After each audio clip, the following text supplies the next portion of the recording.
It was raining relentlessly in Jiangcheng City that day. People with umbrellas stood outside a shopping mall with a state-of-the-art IMAX movie theater, waiting for the show. As luck would have it, Shu Qing hadn't brought an umbrella with him today, and the downpour caught him by surprise. He walked down the street for a while, ignoring the staccato rain. But after a while, the rain intensified, and the young man had to cover his head with his hand. Qing looked up at the sky, hoping that the clouds were about to clear. Shu realized that there was no hope for the rain to end so quickly and began to move faster, covering his head with both hands. Soon enough, even that didn't seem like enough for Qin. The young man decided he'd better run around a bit so he wouldn't get soaked to the skin. If he ran for a while, his clothes would be torn out. Soon the young man reached the entranceway and ducked under the awning with obvious relief. Qing slowly walked up the steps, so he was in no hurry to go anywhere. At one of the flights, the young man stopped and became wary. It seemed to him that there was someone from above. He decided to walk more carefully. Qing carefully stood on each step, trying to make as little noise as possible, but traitorous drops of water still dripped from his sneakers. Qing passed the span and walked on. The young man looked outside. There didn't seem to be any chase after him. He could move on. On the next span, Shu saw a light bulb burning on the ceiling of the entryway, and it confused him. Just then the young man saw something, and his blue eyes opened wide with growing fear. Drops of water ran down his hair and dripped onto the floor. There was a girl sitting right next to the stair railing, looking out the doorway. She was clutching the hilt of her sword in one hand and the scabbard in the other. It was obvious that she was ready to fight. The girl's name was Jiang He. She too had clearly come recently, with water still dripping down her hair. She looked at Qin with a determined gaze. Their faces drew closer together, and they stared at each other without blinking. It seemed that each of them considered the other an enemy, and was trying to avoid mortal danger. His eyes went wide with approaching panic. The young man didn't know what to expect from her. Qing instinctively jumped backwards from her, dropping the keychain, and shouted who she was. The young man didn't catch them, and the keys fell, bounced off his sneaker, and rattled on the cement of the stairwell. Now the girl was frightened and bounced backward, pressing her back into the corner of the wall. She was wearing a white dress with blue ribbons. Jiang looked at him furtively. She didn't trust the young man and watched his every move carefully. Qing bravely picked up the keys and thought that it wasn't all that scary. An ordinary cosplayer had managed to scare him about death. The young man straightened up and looked at Jiang intently. He wondered how skillfully her clothes were made. Qing took a closer look and was surprised. The clothes on the girl were really tailored. She could participate in the best exhibitions in the city. Qin liked the sword the most. He saw how much work was behind it. In addition, the girl hadn't forgotten about the straw shoes and had carefully copied them. The young man was surprised at such devotion to his work. But there was nothing more for him to do here, and he passed by, twirling the bunch of keys on his index finger. As the young man was about to approach his door, the girl called out to him and asked him to stop. Qing perplexedly turned around, holding the keys near the keyhole. He told the girl that this was his house. Shu didn't understand what the girl was so scared of. He hadn't done anything to her. Jiang backed up and backed into the corner again. Her evil eyes glittered, her hands clutching her sword at the ready. Qing was even more surprised by her behavior. The young man shrugged and decided to continue on his way. He turned his back to the girl and opened the front door of the apartment. Almost closing the door behind him, Qing turned around on the threshold to see what the girl was doing.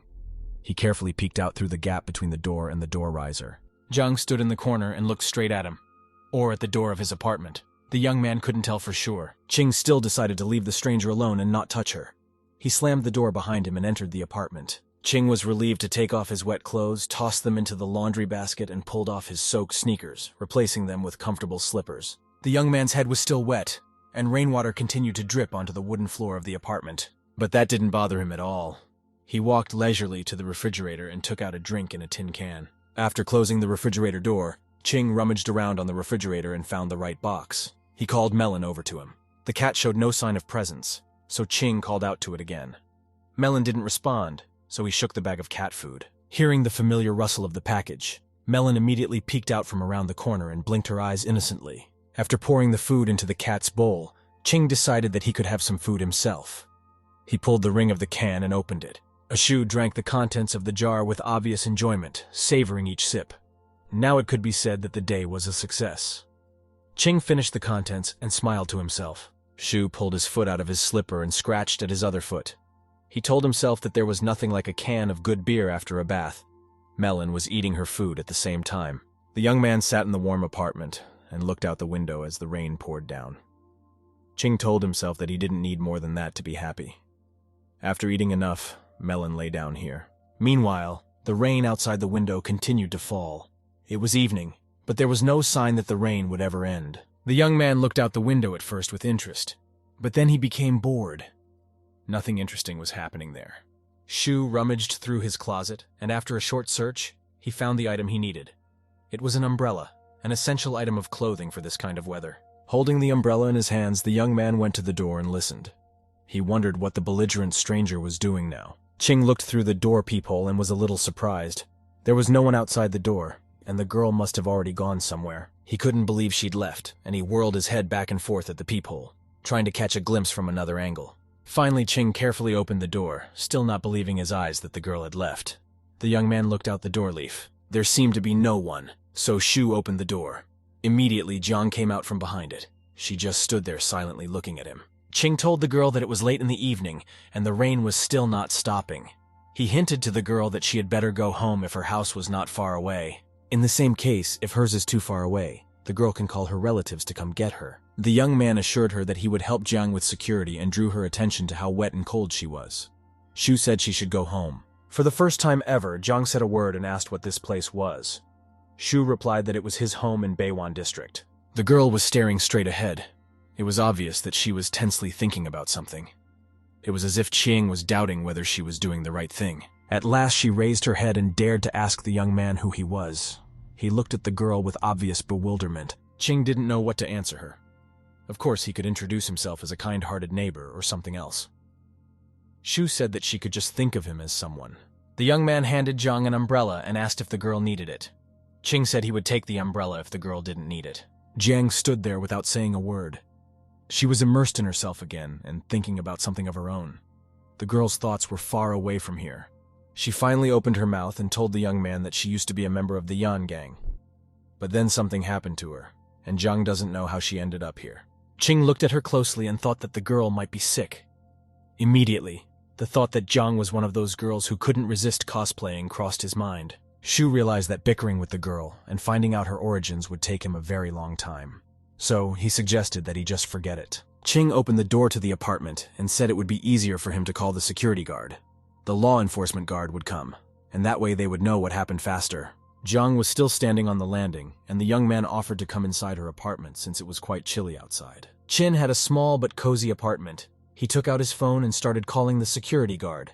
Jiang looked at the interior of the apartment with interest. The young man finally managed to get through, and through the crackling in the receiver, he asked if Uncle Cho could hear him. He told the caller that Shu Qing was bothering him. Meanwhile, Jiang walked around the apartment and looked at everything.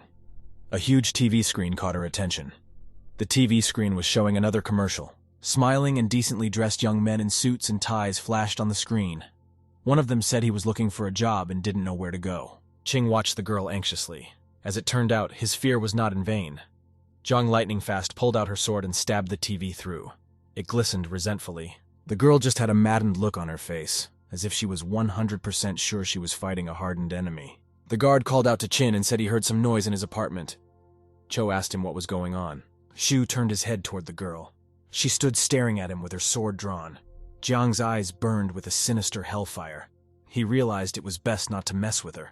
In a voice trembling with fear, Qing assured the guard that he was perfectly fine and added that Cho had enough worries of his own. Qing stared in surprise at the results of the mayhem. The sword was still sticking out of the TV, and Jiang looked at him belligerently, ready to strike again. Shu began to panic. He was shaking. The young man thought that it had all happened too fast, and he had not had time to react properly. It took a few minutes before Shu recovered from the shock and was able to squeeze out a few words. He asked where Jiang was from. The girl did not react to his question. She continued to stare intensely into the faded TV screen and asked where those people had come from. From the outside, it seemed that Jiang herself was scared. She worriedly asked who it was that Qing was talking to just now. Qing couldn't figure out who this strange girl was.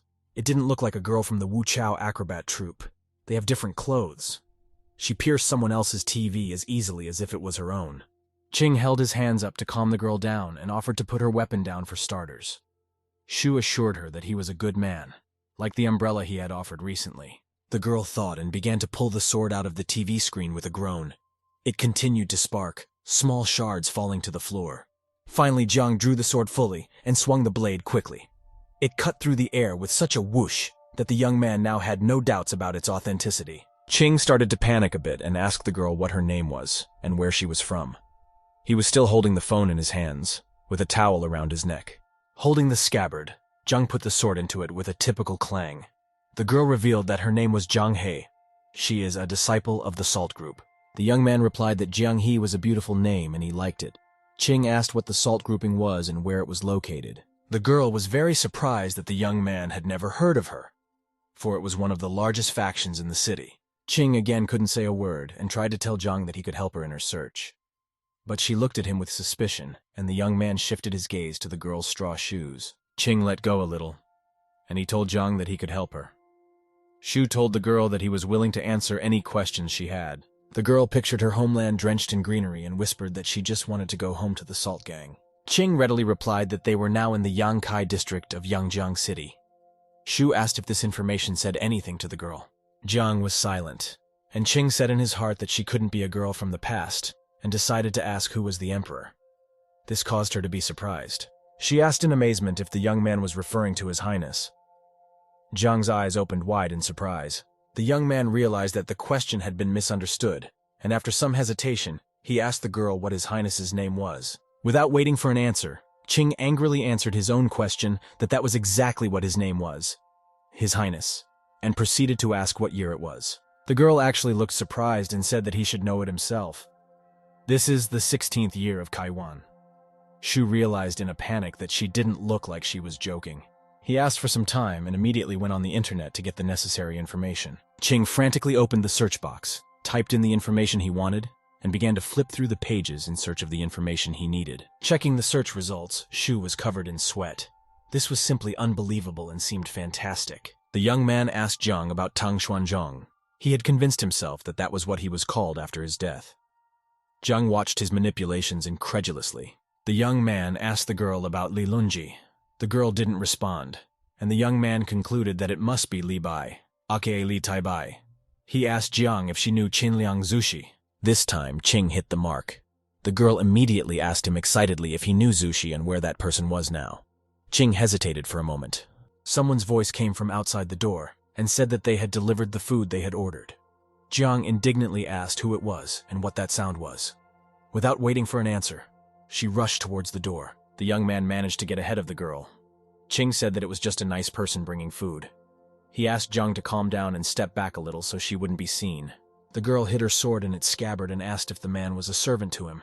Shu said it was just a food delivery, let the courier in and paid him for the order. Jiang was discouraged by his phrase.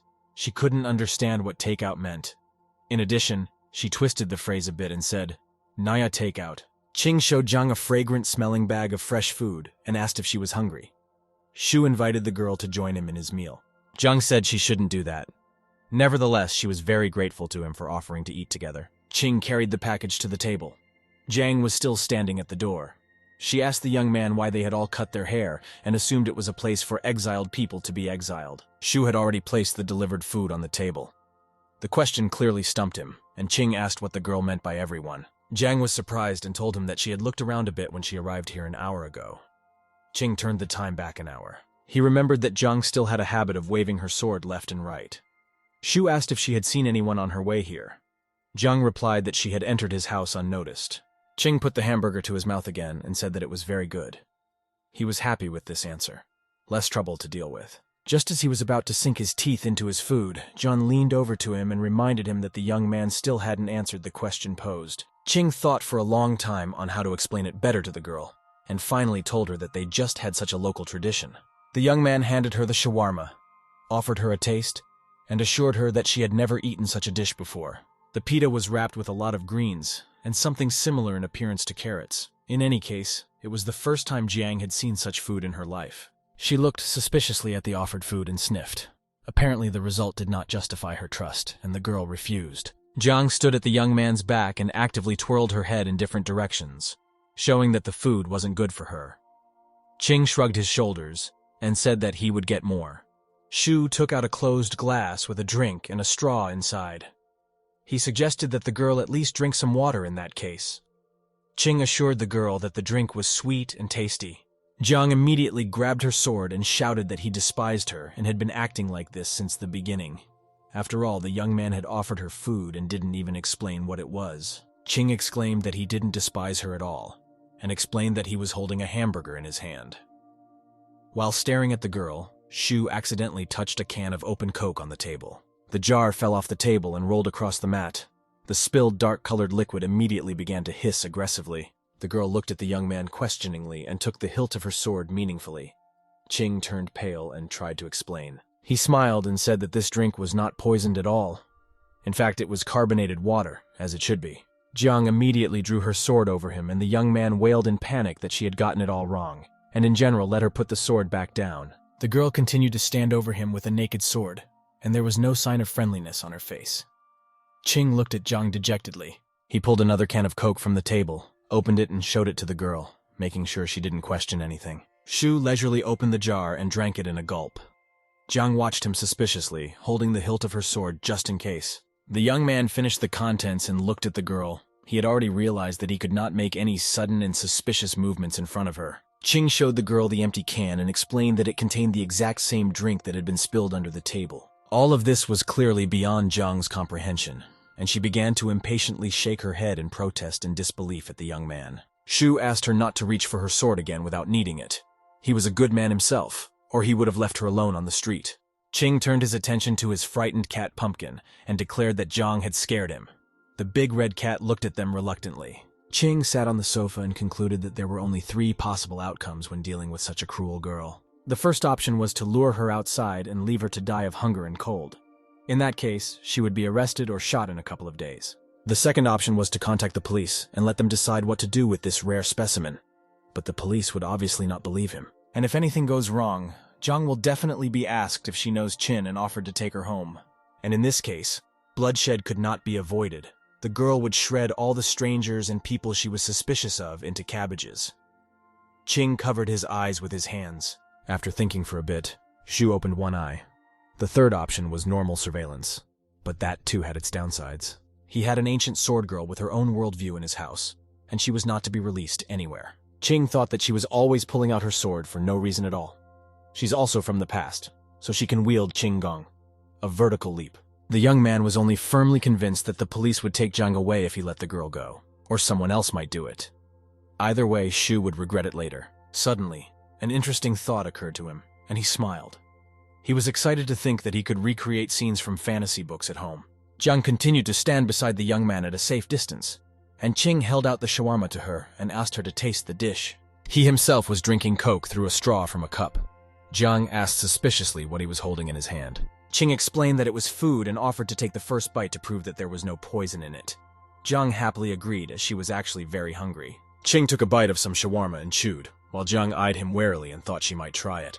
The young man quickly scrolled through the potential scheme of eating shawarma and suggested that Jiang might die after eating food that was unfamiliar to her. Shu said that the girl's stomach was hardly able to digest such food, so he'd better go and cook her plain rice. Ching calmly sent the rest of the hamburger into his mouth. Jiang watched him with obvious displeasure. The young man patted the couch beside him and suggested that she sit next to him. Then they could have a normal conversation.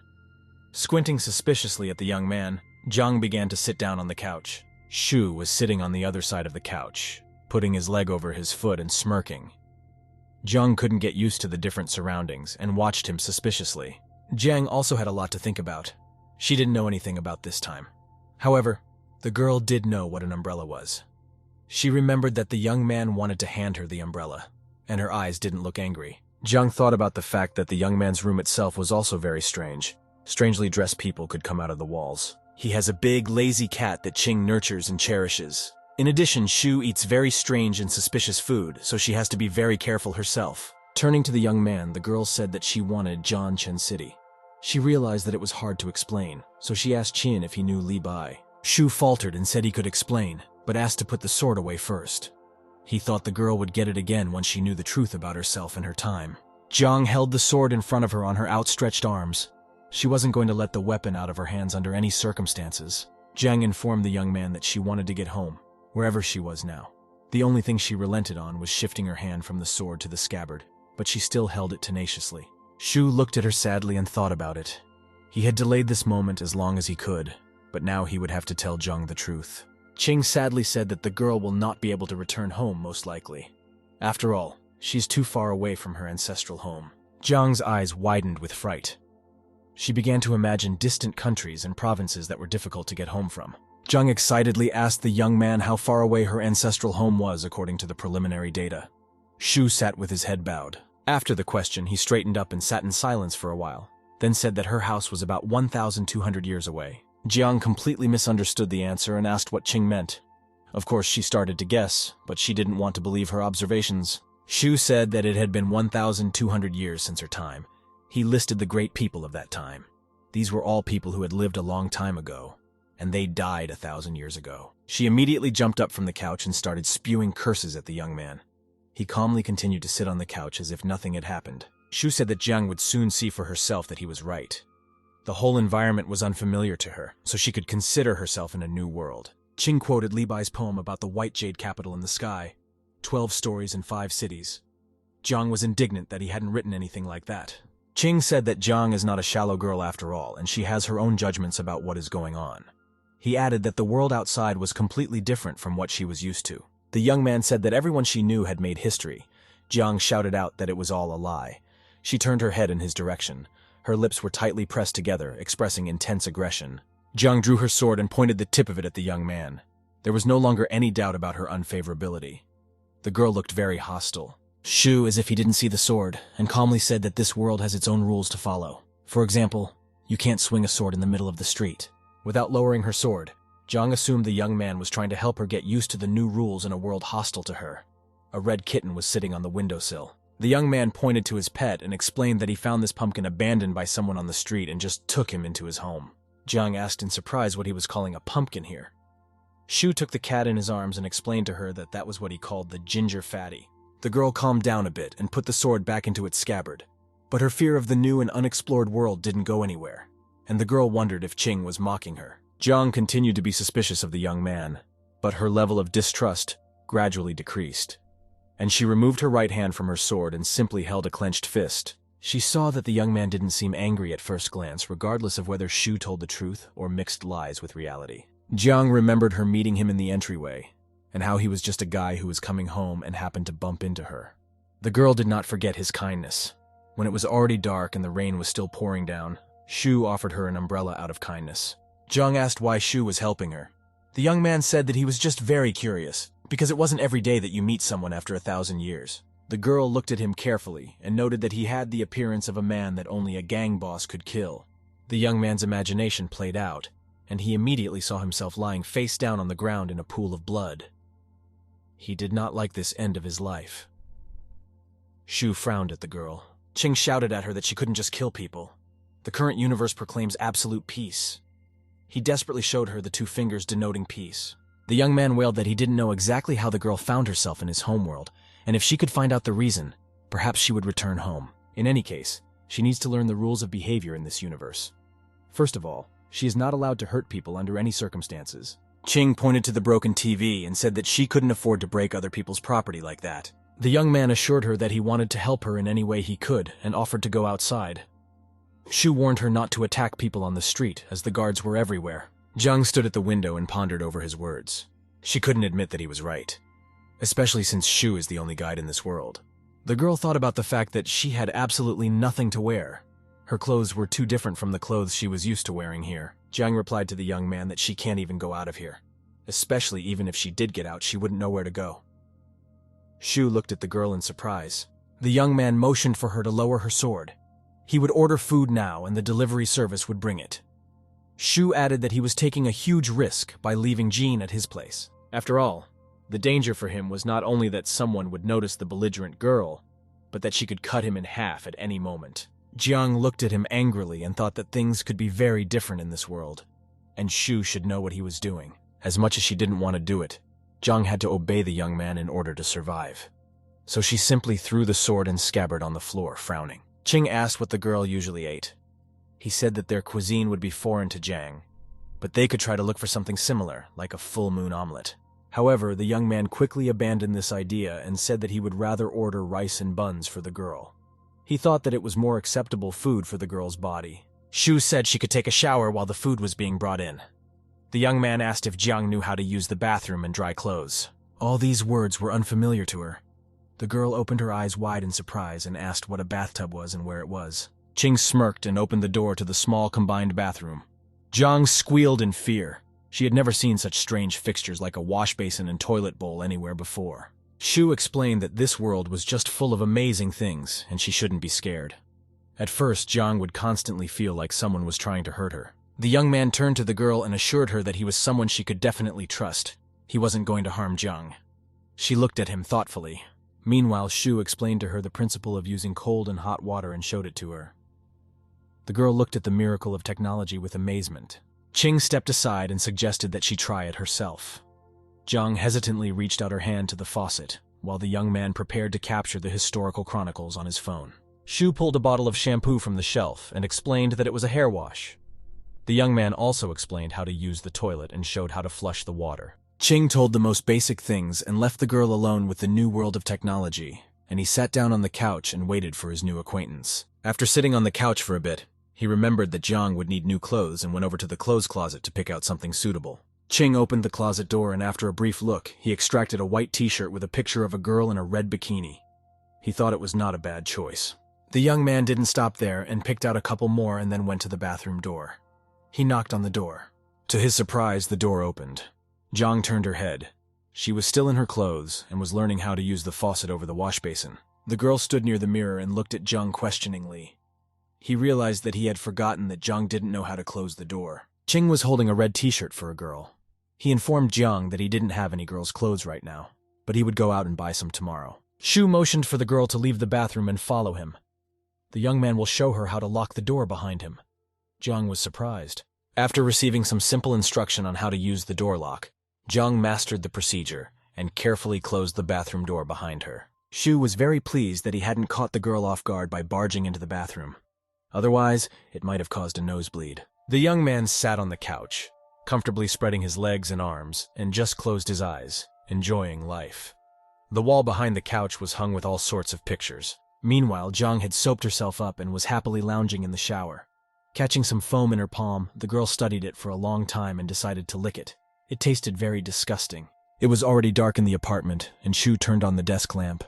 He kept thinking about the fact that he had picked up a warrior girl from the past. It could very well have been a dream. Remembering the sword that was carelessly thrown on the floor, the young man immediately rushed to it and gently took the ancient artifact in his hands. Ching began to carefully and slowly pull the sword out of its sheath, exposing a blade that was perfectly polished to a mirror shine. Shu grimaced at the thought that this sword looked real. He would really like to take the blade to an antique appraiser and find out how ancient this weapon was. After a while, Jiang opened the bathroom door. She had already changed into the clothes provided to her. When the girl came into the room, she saw that Shu was writing something quickly. Jiang walked over to the young man, peeked over and wondered what he was writing now. The girl's hair was wet, and drops of water dripped down onto her t-shirt. Shu didn't answer her anything, and continued to write something further. Jiang was surprised that the young man left her question unanswered, and looked at him. Finally, the young man finished what he wanted to write and handed her a piece of paper. He said it was a list of things to buy and asked if Jiang could read it. The girl took the list and began to scrutinize the unfamiliar characters and tried to identify them with the familiar ones. Unfortunately for her, she couldn't make out a single word. Nevertheless, it was a very ordinary list, written in modern language, and included the purchase of primary hygiene products and clothing. Jiang groped the t-shirt she was wearing now in surprise, and said that these clothes looked very strange to her. Unable to hold back, the young man said that she was very pretty. Shu explained that they had a custom of complimenting people if they looked good, and smiled. After digesting the information, Jiang gave the young man a stern look and said that he better not flirt with her. Ching looked into her eyes and realized that it was better not to get involved. Lowering his head, the young man noticed her brown straw sandals, giving away the girl was not of this world. He tactfully told Jiang that she should hide her shoes. Ching would bring her new shoes tomorrow. Ching turned around and looked after her. Jiang seemed very nice to him now.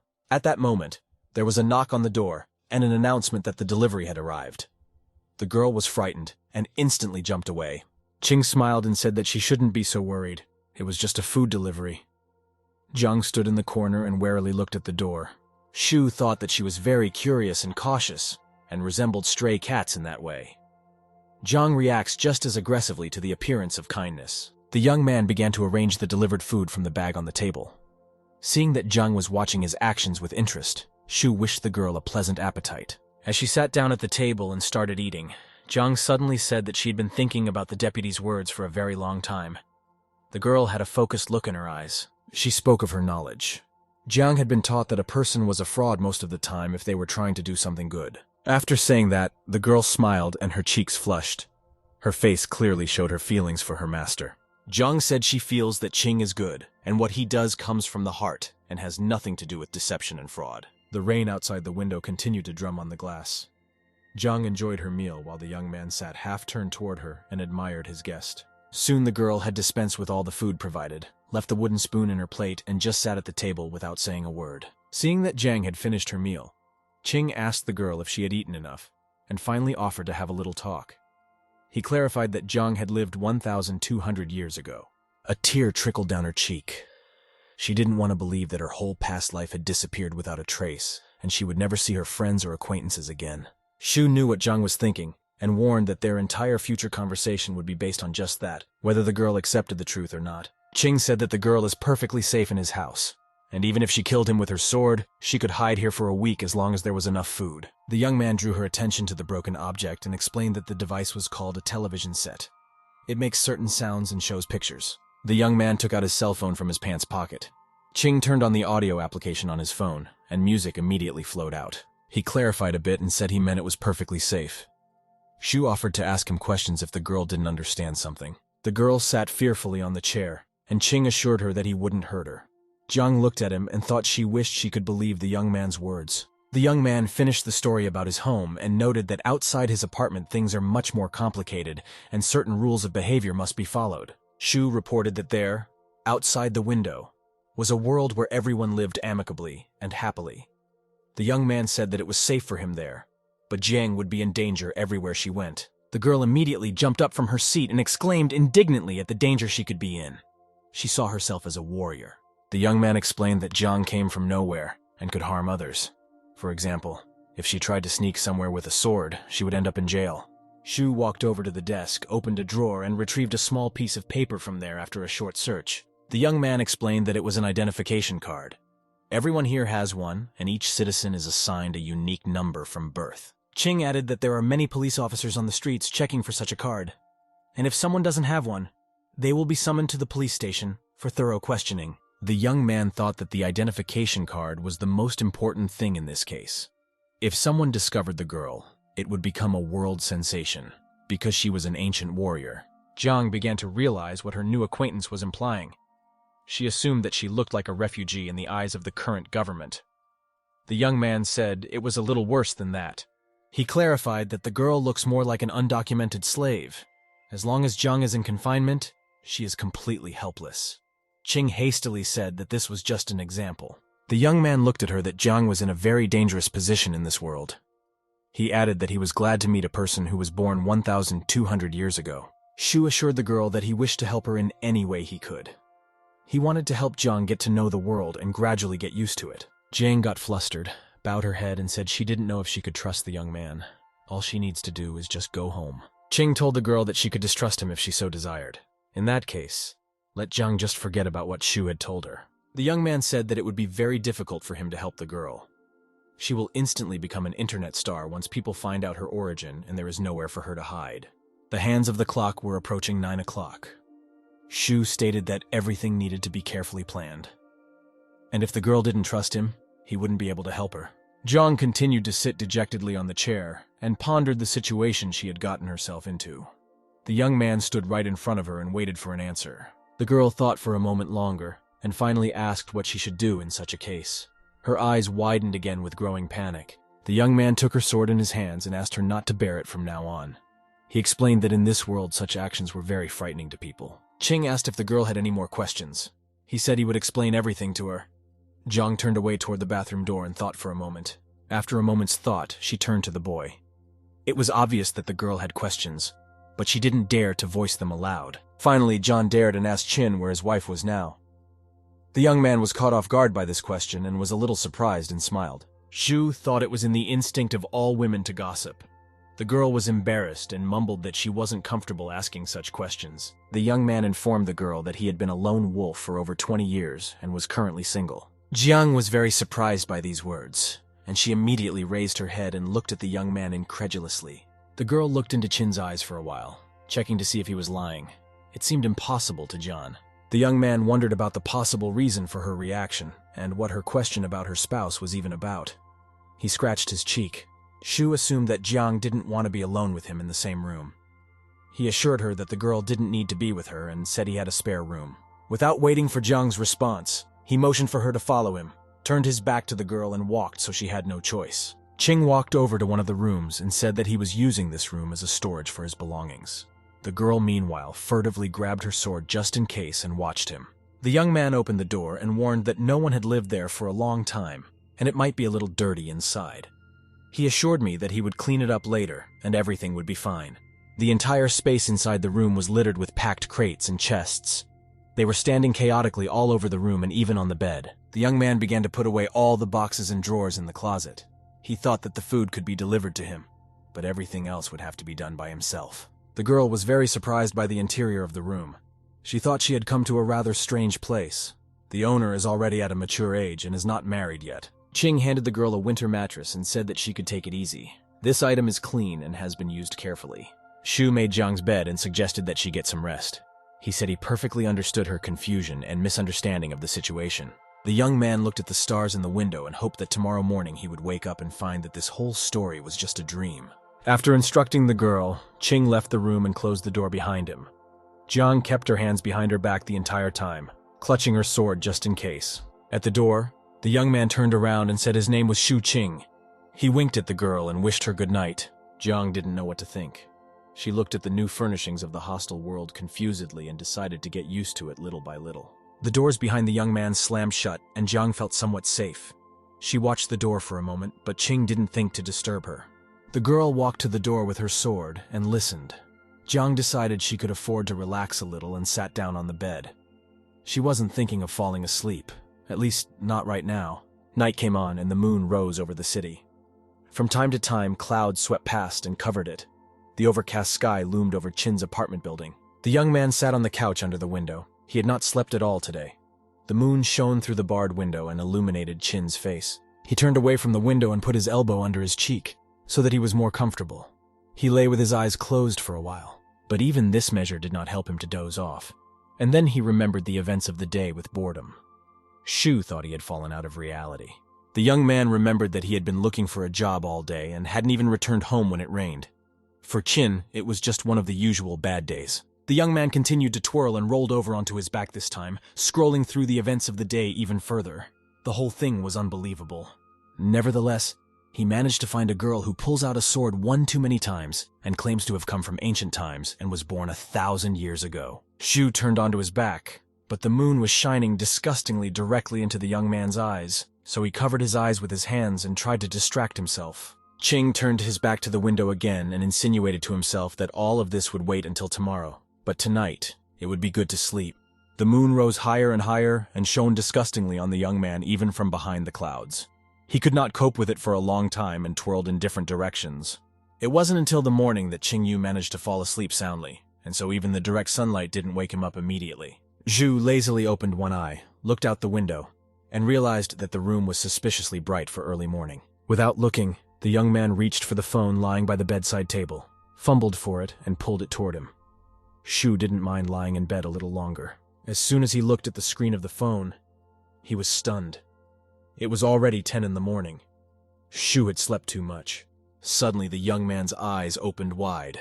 Shu remembered yesterday, and a panicked fear of the guest from the past came over him. Qing quickly sat down on the bed and realized that he needed to visit the girl. It was necessary to find out if she had done anything else. The young man still hoped that this adventure had happened to him in a dream. He slowly swung his legs off the bed and stood up quietly. Qing barely looked towards the living room as his heart twitched. All of the young man's hopes were dashed in an instant. Zhang sat on the sofa in the center of the room, looking at her blade nonchalantly. It was clear that she never parted with it even in her sleep. Out of the corner of her eye, the girl noticed the young man peeking out from around the corner and even tried to remember the name he had called last night before he left. Shu realized that he had been declassified and was forced to leave his unpretentious hiding place. He came out into the room, smiled, and said that it wasn't a dream after all. The young man didn't know what else to say, so he smirked and pretended to cough. But the girl didn't pay any attention to him. Then Ching smiled kindly at the girl and raised his 5 fingers upwards in greeting. He told Zhang that she was up early. The girl surprisingly replied that it was almost noon. The young man closed his eyes. No tricks were working. He realized that there was no point in trying to continue the conversation.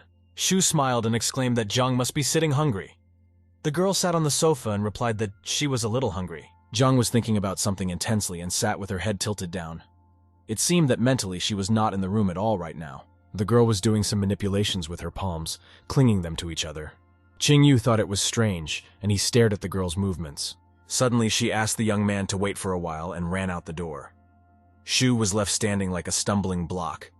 He didn't even have time to say anything to Zhang. The girl, however, immediately rushed back with the speed of the wind and stopped beside the young man. She bowed her head and stood for a moment. Zhang grabbed his hand and turned it palm upwards. Then she put something in it and said that it should be enough for a while. Shu opened his palm and looked. On the palm were 2 small pebbles that visually looked like gold. The young man was surprised. He asked the girl if it was really gold and regarded one of the pebbles in the light. Shu figured silver wasn't that expensive, but gold was always prized. Qing said he didn't know if he had enough dating money to get an ID card. Then the girl took off another pendant and said it was silver. The young man immediately asked the girl to stop and take her jewelry back. After all, he had only asked and could not take the girl with him. Shu said he would go and buy the girl some necessities. He reminded Jiang that she shouldn't go outside. It could be very dangerous. The young man brushed his teeth and told the girl that his clothes would be more modern than sackcloth and straw sandals. She would attract a lot of attention that way. Shu told Jiang that it was better to tie her hair up under her modern clothes. Then she could look like a typical girl and walk down the street. The young man added that there is a police station across the street here, so there are several teams of police officers patrolling the neighborhood. Shu summarized that the girl would be safe as long as she didn't start acting strange. He hoped that nothing bad would happen during his time away, so he jumped outside. Soon, Shu was at the clothing market. After walking around a bit, he picked out 2 outfits for Jiang. One of them was a pinkish shade, while the other was lemon-colored. While the goods were being wrapped, the young man noticed another row of hangers above. There was a dress hanging there that he found attractive. Shu asked to pack this white dress as well. After finishing with the market, the young man moved on, seeing if anything would get in the way. He found himself in a huge gallery with a gold-colored marble floor. The young man looked at the lingerie store and decided that he would have to neglect it for the time being. Shu frowned and decided he couldn't go in there alone. We need to work with Jiang some more and get her an ID card. An hour later, Qing walked out of the supermarket and sighed. He had heavy bags of groceries and things in his hands. In addition to carrying a large bag of personal hygiene products and cleaning supplies, the young man hung a second slightly smaller bag on his arm. Near the exit, he felt embarrassed. Qingyu felt a little uncomfortable having to buy goods for a girl. He noticed another of the stores nearby and decided that he should go there as well and purchase something. It was a bookstore. Shu walked around a bit and picked out 2 suitable copies. When he brought them to the checkout counter, the salesman said he would be charged 200 yuan. Qing thought for a while and brought another book to the counter. He wasn't sure if he needed it, but he took it just in case. The young man decided that it was time to go home, especially since it had already been quite a while. He was worried about Jiang. Shu was walking down the street and passed by a summer cafe. One of the police patrols was lounging there in the shade. They were keeping an eye on the street at the same time. One of the policemen looked lazily in the direction of the young man. He was an older man with gray hair. He recognized the boy and assumed he was shopping. Cho reminded the young man that he had called him yesterday. Shu said that he had accidentally dialed the wrong number and that everything was fine. He asked if the policeman had had breakfast. The man replied that he had eaten recently and asked him to close the windows and doors tightly. Mr. Lian told him that he had heard suspicious noises and suspected thieves. The young man thanked him for the information and was soon outside his house. When he opened the door, he told Zhang that he was back. The girl stood in the middle of the apartment in a fighting stance. She had already half-drawn her sword from its sheath and was ready to repel an attack if necessary. Shu rebuked Jiang, for he had said it was safe to stay in his apartment for the time being. The young man handed the girl a box and offered her some food. Taking the groceries out of the bag, Shu explained that he had bought the necessities for Jiang and offered to sort out the purchases after the meal. She thanked the young man. Qing looked at the girl in surprise and she noticed it. Jiang asked him what was wrong and why he was looking at her so strangely. Shu at this point was personifying at least a deity and so told Jiang that she should have thanked him and added at the end that he was a young warrior. Qing took the girl's hands and asked, a little embarrassed, if he was considered a young warrior, or perhaps a man, well, or something. Jiang was a bit puzzled by this behavior of the young man. However, it still didn't cost the girl anything, and she thanked the young man as he asked. Ching immediately slammed his fist into his palm, parodying ancient samurai traditions. He was inspired and entered into character. Shu exclaimed that this was a different matter. Jiang squinted her eyes. She found the actions of the landlord very strange. If she had lived in modern times, she would have known that the young man was just mocking her. Shu unpacked the food package and offered to eat while the food was still warm. The food looked quite appetizing, and Jiang took a seat at the table. The girl was so hungry that she paid no attention to the fact that the young man's plate was on the table. She brought her plate directly to her mouth and ate in this way. Shu said that's how they drink coffee. The girl didn't like that comparison. A little offended by the young man, he still put his plate on the table and ate like everyone else. Shu was now pleased with himself and enjoyed the food. He saw that the girl could be gradually accustomed to the accepted norms of behavior. A little time passed. Shu and Jiang lightly refreshed themselves and ate all the food they had brought. The guy decided it was time to move on to the next bag. He pulled out a bundle of clothes and told Jiang that he had bought her some clothes. He wasn't sure about the size, so he said that he had focused on the girl's height. Shu showed her the dress on the rack and offered to wear it if Jiang liked it. The young man also opened the shoebox and explained that it was much more comfortable than her straw sandals. A little shy, Ching took out another article of clothing from the bag and handed it to Jiang. The girl hadn't seen this before and was surprised. It was a bra, and Jiang clearly didn't understand what to do with it. The young man liked the way the girl held it with bewilderment. He came to love it. Ching handed the girl a bag and explained that he had purchased several sizes. If Jiang couldn't figure out the clothes herself, the young man would find suitable video instructions for her. He handed the girl the largest bag, burning with embarrassment. Shu explained that it contained everything for women. Since he didn't know much himself, she would have to study it herself. Jiang pulled out one of the packages that had the ABC inscription on it. She had no idea what was inside the box or what it was for. The final gift was books. Shu explained that one of them was on history, and the other was written in the genre of science fiction. The young man finally gave another book in Chinese. Ching said that it would still be better to teach her how to use the computer. That way, Jiang would understand the modern arrangement of the world much faster. The sheer volume of information made the girl a little tired and she began to yawn. Shu thought that she was very tired, and he himself hadn't slept much that night. The young man asked Jiang if she wanted to rest for a while. They could continue later. He offered to ask questions if there was anything the girl wanted to know. Jiang opened her eyes wide, thought for a moment, and asked with undisguised interest what status the young man had in this world. Shu explained that he was a graduate who would be a social worker. He tried to explain that it was something like an imperial exam but without the employment. The girl assumed that he had rich parents. Ching objected that he couldn't say that. There are so many professions in the world, but he doesn't want to be an official. Jiang still didn't believe him, and imagined a young man who gets all the benefits of civilization at the first call. She thought Chin's background came from a feudal family. Jiang opened one of the books she had brought and began flipping through the pages, trying to understand anything and gain new information. She stopped her attention at one of the book's spreads. The illustrations depicted the customs and life of a medieval civilization she knew well. Tears came to the girl's eyes when she saw the familiar clothes, even if only in a picture. It felt like yesterday to Jiang, and she wondered how she could go back. Ching asked the girl how she got to his world. Jiang recalled chasing a thief in the rain and getting lost in the forest. After wandering around, the girl saw a small house. Shu was surprised to note that there were no forests around. The young man said that in any case, the girl should first learn to survive here, and then think about returning home. Shu said that he had long wanted to ask the girl about her military rank and martial arts skills. Jiang said that she was considered the strongest in the Yan gang. The young man began to pester her with questions about what arts she possessed. He assumed that she could fly and asked how high she could safely jump down from. Jiang thought for a while and walked around the room, making the calculation she needed.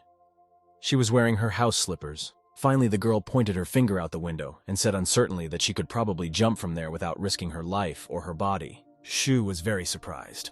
After all, the girl pointed to the 4-story building next door, and any mortal would simply kill himself by jumping from such a height. The young man was curious about everything, and he clarified about martial arts proficiency, as well as the longevity technique and the heavenly mystic technique. Jiang was unfamiliar with all these terms, and she couldn't understand what the young man was asking. She asked Jiang what he meant. Shu was already eager and excitedly asked the girl if she knew the art of kung fu. Ching asked Jiang if he could train. The girl assured the young man that he was too old for that. Even with a strong desire, he wouldn't be able to do it. Shu assured him that he didn't need much, only to learn. Jiang remained silent, and the young man sighed. He asked the girl how strict everything was in this martial discipline. He already saw himself as a warrior. Shu realized he had said the wrong thing and apologized. Jiang assured him that there were only a couple of moves and no skill in kung fu. The girl asked to watch her movements carefully and put her feet apart. The young man noticed that she did it quickly, almost imperceptible to the eye. After taking a stand, Jiang explained that the first martial arts training is about the waist. She added that the waist trains the stance, the power of the earth. Shu asked if this was the very beginning. The girl told him that he was quite old and training takes a very long time. It all depends on the speed of learning the skills. The young man pleaded and asked if he could skip the stage and not learn the stance. Jiang was indignant and exclaimed that martial arts were not learned without a stance. Shu began to suspect that this was too long and asked how long it took to learn the mastery of the rack. The girl said it took about 3 years to train. The young man could not believe his ears. He said that 3 years of standing was too much for him. If he wanted to stand, he would go into the active army. Shu asked if he could only learn sword fighting techniques. The girl explained that it wouldn't work. He was too slow and could only become a mediocre fighter. The young man was saddened. He realized that he would not be able to become an elite warrior and master martial arts sufficiently in a short period of time. Shu turned away and asked the girl to try the clothes on. If they didn't fit, he would exchange them at the store. If Jiang didn't get it right, the young man would find a way to explain it to her. The girl immediately retired to her room to try on new clothes and slammed the door loudly behind her. Seeing that the door had closed behind the girl, Shu decided to take the chance immediately. He watched the door with the corner of his eye. After making sure everything was quiet, the young man immediately rushed to the sword lying on the couch. This was the first time Jiang had left it unattended. Qing grabbed his sword and started swinging his sword, imitating the masters of Oriental martial arts. However, all his meager knowledge was limited to watching movies. His strength was not enough for long, and soon the exhausted young man fell to his knees beside the couch. Shu had to admit that the sword was too heavy for him. Jiang caught him in this pose. She came out of the room and said that she had already changed her clothes. Shu felt a little embarrassed at being caught in the act. Jiang now looked like a modern teenager. She was wearing tight blue jeans, a yellow sweater, and a light pink jacket. The girl walked up to Qin and said that she tried on all her clothes, and what she was wearing now fit best. Shu was glad that he was able to please her a little. The young man asked Jiang why she was just standing still and asked her to spin around a bit. The girl spun around in different directions in front of him. Shu remembered that he had forgotten to buy her hair rubber bands and told the girl that her current string didn't match the look. He asked her to let her hair down for now. Jiang fumbled for the ribbon, tying her hair into a ponytail on her head, and pulled it. Then she shook her head a little to make it look like a hairstyle. In this slightly disheveled state, the girl turned to Qin and moved her hair out of her eyes. She asked the guy if he meant it. Shu said that she had nothing to fear as long as Jiang was here. He closed his eyes and thought about how else to improve the girl's adaptation to this world. The young man was very pleased that Jiang He was very intelligent and malleable. She only lacked knowledge of modern times. Shu promised that they would go for a walk in the evening. Evening came. The sunset and the storm clouds made the sky look indescribably beautiful. If you looked out the window, you could see all the different colors of the sky. Jiang quietly opened the door and peeked out. She was very curious about what the landlord was doing now. The girl was tired of studying books. Qing sat at his computer.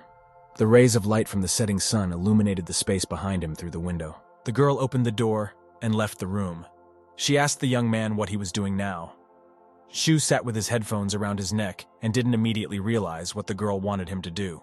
Shu turned to her. A news channel was broadcasting on the monitor screen, and Jiang asked interestedly what it was. Qing told me that this thing is called a computer.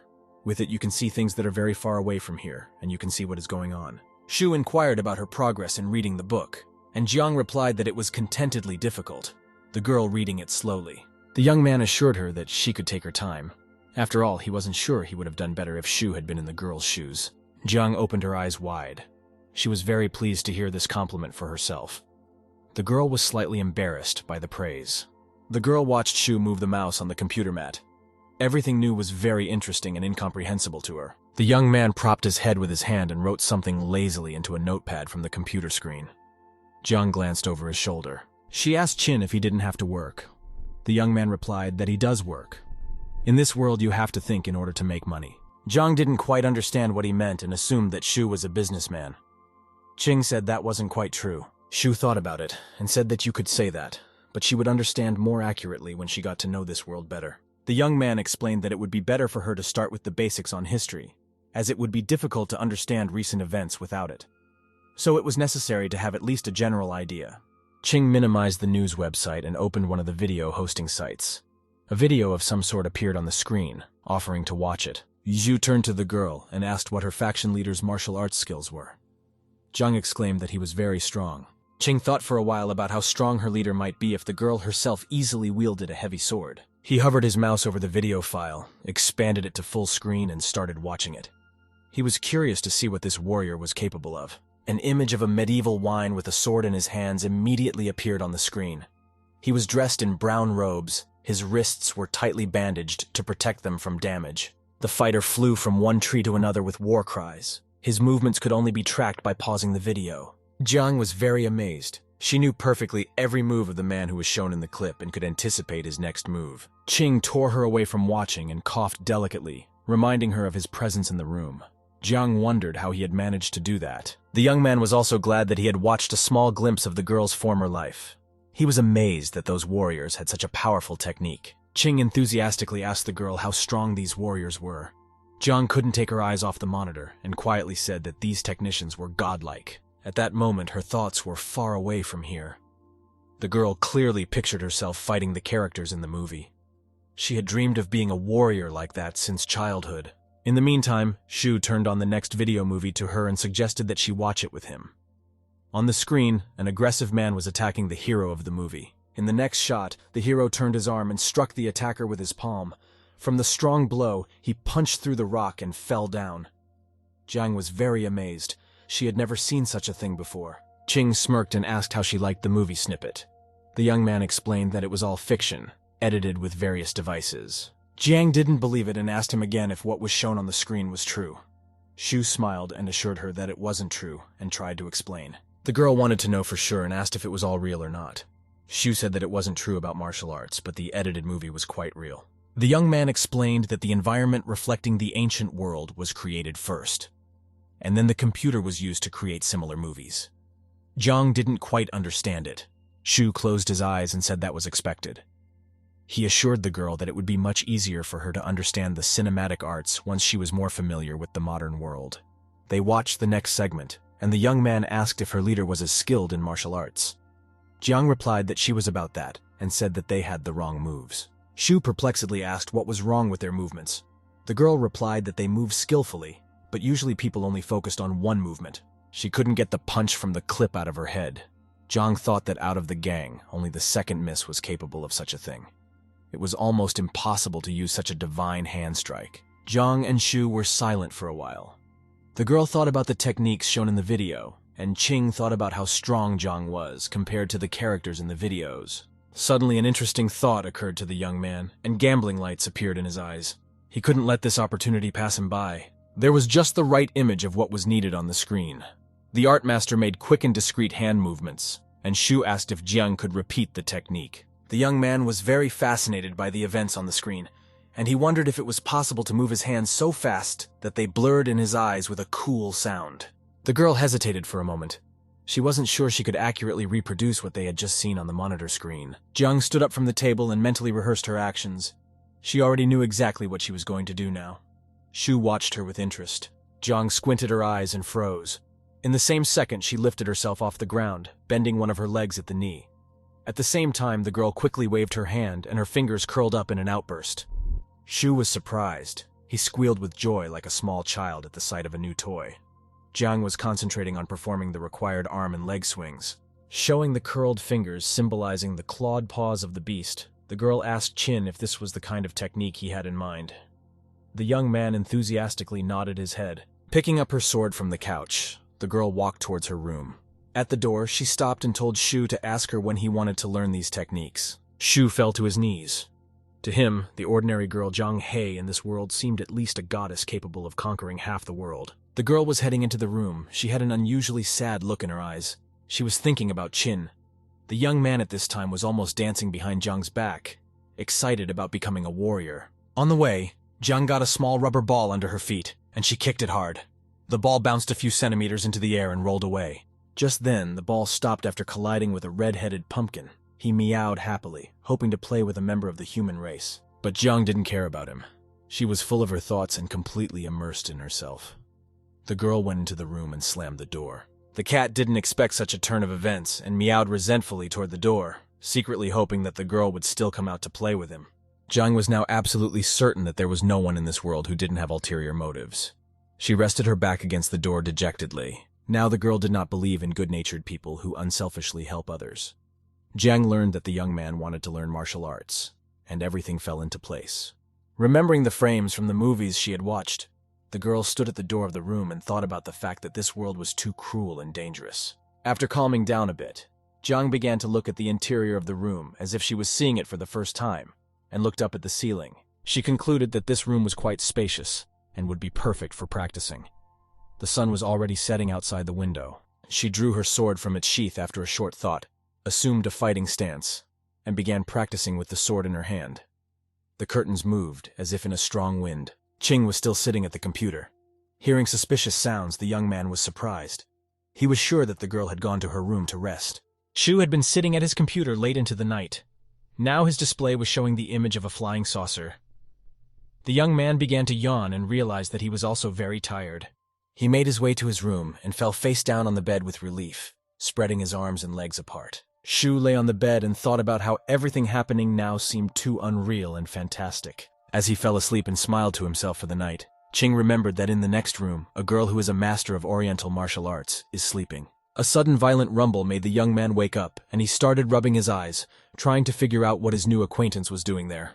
For a long time after waking up, Shu couldn't sleep.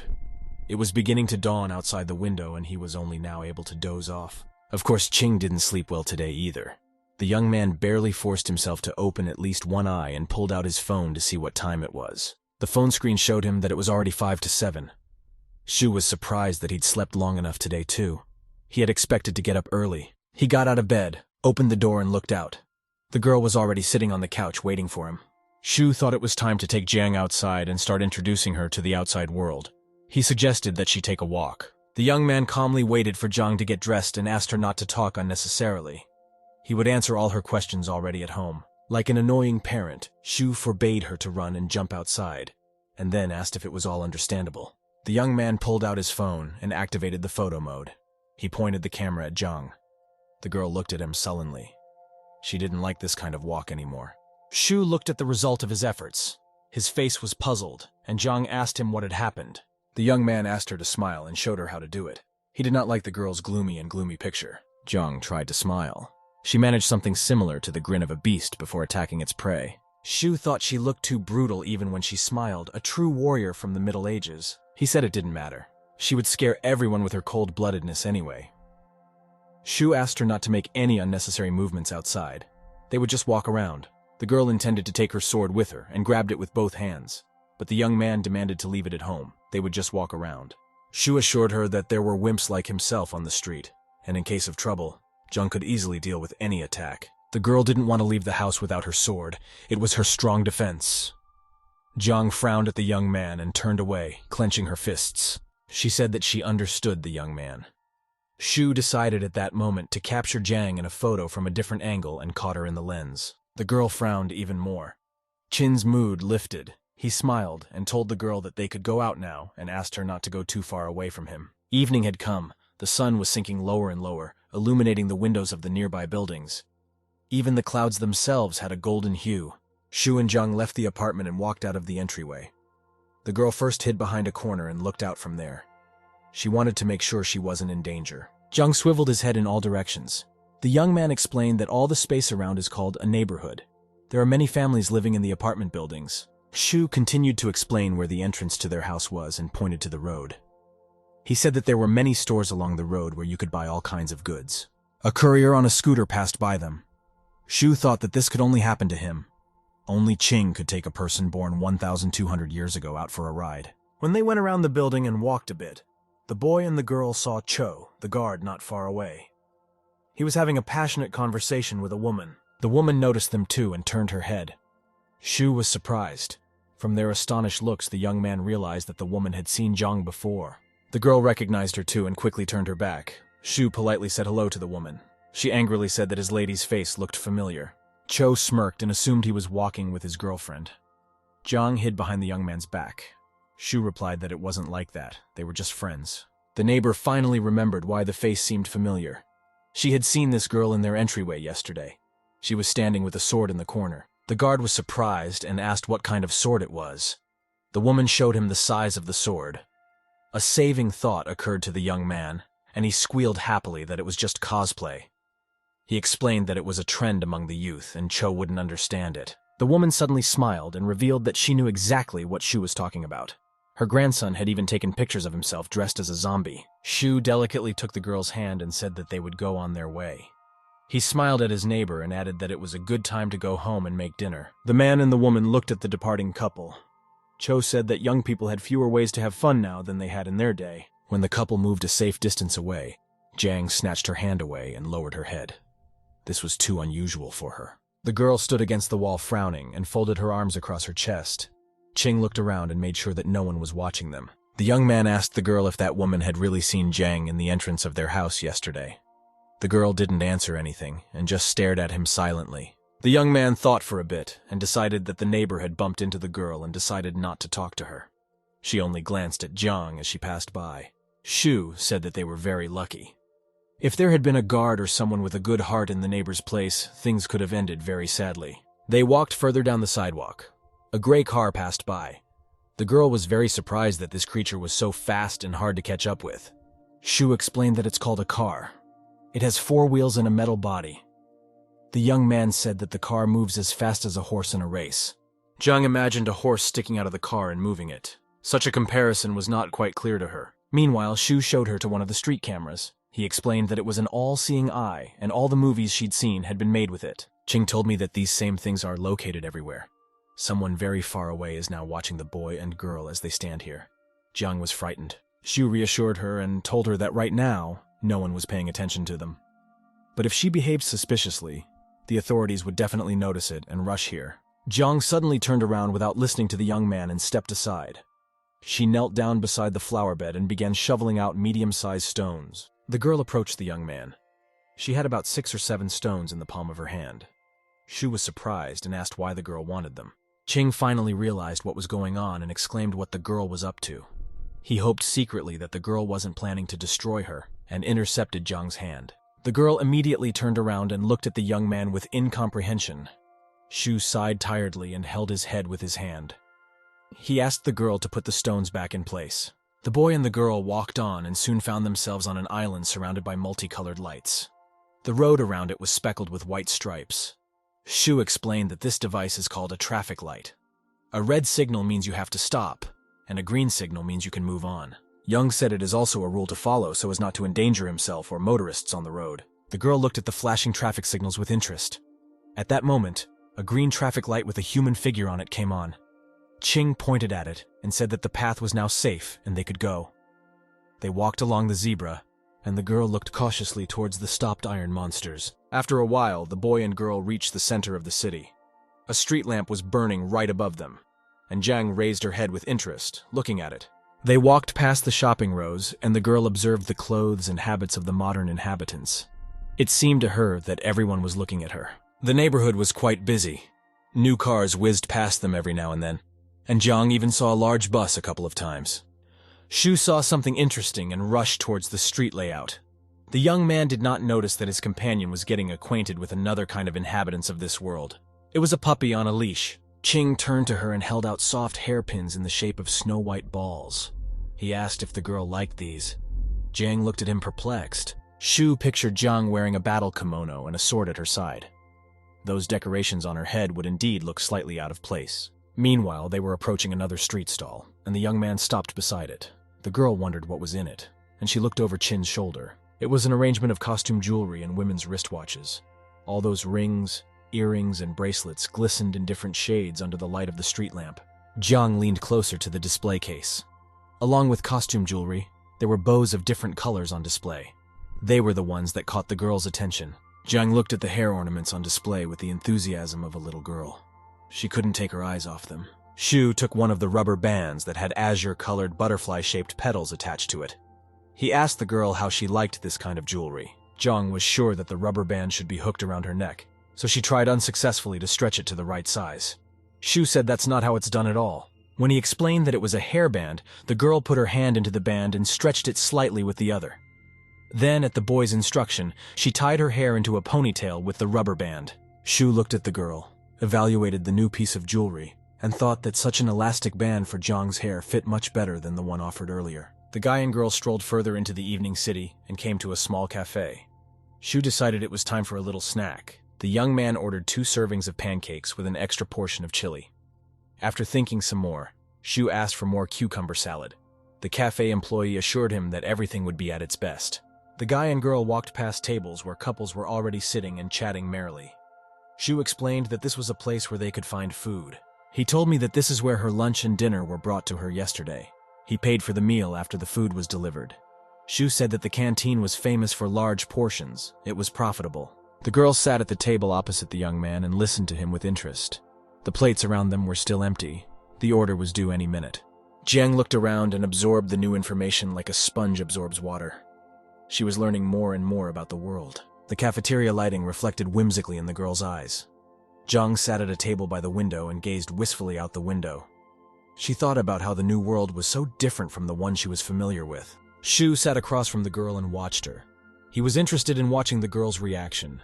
Besides, he didn't mind taking a little walk himself. Qing watched Jiang carefully, and the setting sun was now reflected in his pupils as well, bouncing off the window. The girl thought hard, and when the cook brought the pancakes, she was confused by surprise and began to shake her head. Shu quickly brought the girl back to reality and offered her something to eat. All the dishes had already been served, and the young man handed Jiang the chopsticks. The girl thanked him in a low voice. Shu reached into the cup of chopsticks for another set for himself. The guy ate his portion and took a glass with a lemon drink. There were some ice chunks dangling at the bottom. He drank the drink and looked at Jiang. Shu admitted that it was a little more difficult to get the girl into the public eye than he had anticipated. When Jiang caught his gaze, she blushed. Qing decided to himself that he still had to do everything in order. He started the salad and was surprised to note that it was incredibly tasty. When he approached the counter, the young man asked the employee to show him the bill. He assured him that he would calculate everything and bring him a check. The boy and girl walked out of the cafeteria. Shu contentedly stroked his stomach and declared that he was full to the brim. Jiang just followed him. Shu turned to the girl and suggested that he now return home. It wasn't too bad for the first time, and he was even pleased. When they arrived home, the first thing they did was wash their hands. The girl sat pensively on the couch. Shu wondered how much Jiang trusted him now. The girl was looking in a completely different direction and kept thinking about something of her own. She remembered everything she had seen today. Jiang finally realized that she was not alone and turned to look at the young man. Her face was a little sad for her home. Shu told me that things weren't so bad. There are a lot of interesting things in this world, including pancakes, coke, and a computer. There is no ambush for the girl here, but caution is still in order. Qing sat down on the sofa next to the girl and said that she could still enjoy many things that were not in her time. Shu put his hands behind his head, looked dreamily at the ceiling, and said that this list included manual labor, which could be used to earn a carefree life. But nothing could change Jiang's mind. She frantically hooked her fingers into her blue pants and declared that she just wanted to get home. Shu replied that Jiang can't just go there. Her ancestral home is 1,200 years away from this world. The girl hesitantly asked how they could deal with how she had gotten into this dimension. Qing replied that he wasn't a scientist and couldn't say for sure, but promised that they would definitely find the reasons together and figure it all out. The young man added that the first thing they needed to do was to get used to the society to keep everything a secret. Shu assured the girl that he would help her with whatever she needed. Jiang blushed. She was very pleased that the young man was showing concern and worrying about her, even though she suspected him of personal gain. The girl gathered her wits and repeated his ritual from yesterday. Jiang slammed her fist against her palm and thanked him fervently, adding that he was a young hero.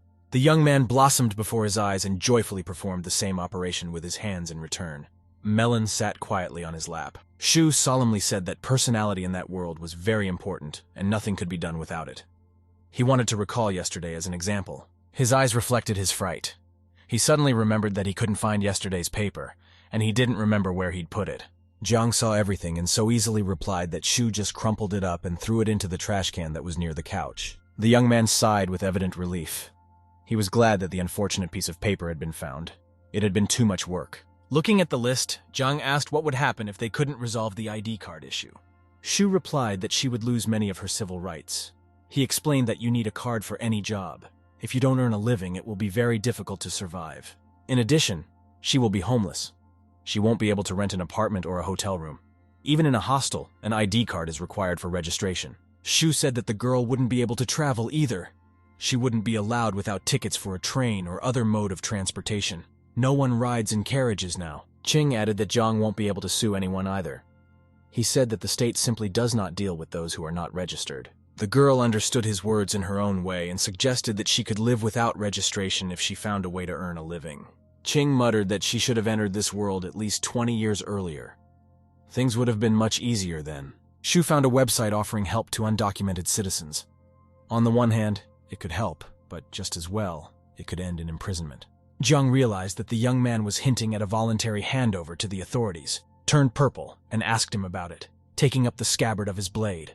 Ching said that she should read history. When Jiang has her own judgment about the modern world, it will be much easier for her to judge everything. Shu continued to quickly type the query into the search bar on the computer, and the girl willy-nilly hesitated, watching the expression on his face. Jiang felt bad that an uninvited guest in this world could so quickly break all the familiar patterns and make her care more. Tilting her head, Jiang quietly asked if she was a burden to the young man. Without taking his eyes off the monitor, he replied that it would be fine if she stopped swinging her sword. At that moment, Melon appeared on the horizon. He ran up to his master and meowed pitifully. Ching immediately turned around to him. He had a sad look on his face. Shu happily grabbed the cat and placed it in front of him on the table. He apologized and told Melon that he forgot to feed it. Jiang watched this scene with sadness. Shu grabbed the cat and lifted it up, taking it by the armpits.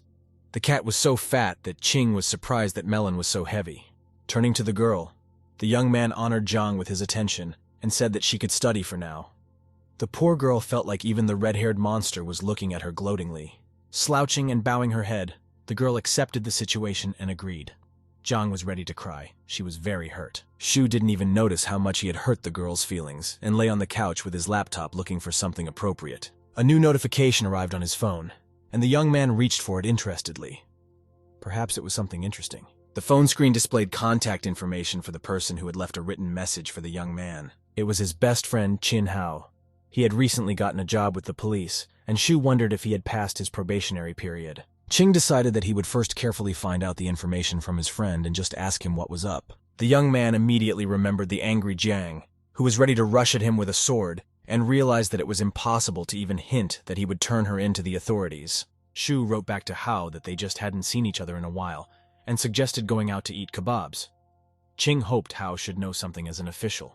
After dealing with the phone, the young man stretched and decided it was time to take a shower and put away all the computer equipment. Shu went into the bathroom and took a contrasting shower. It helped him focus on what was important and think about the identification card. The bath had lifted the young man's spirits. He came out of the bathroom in a blissful state, girded with a towel. As he walked into the room, Shu glanced at the closed door to the girl's room and wondered if Jiang had showered. He decided that Jiang could do without a shower for the time being. Shu leaned over the cat's bowl and began to pour food into it.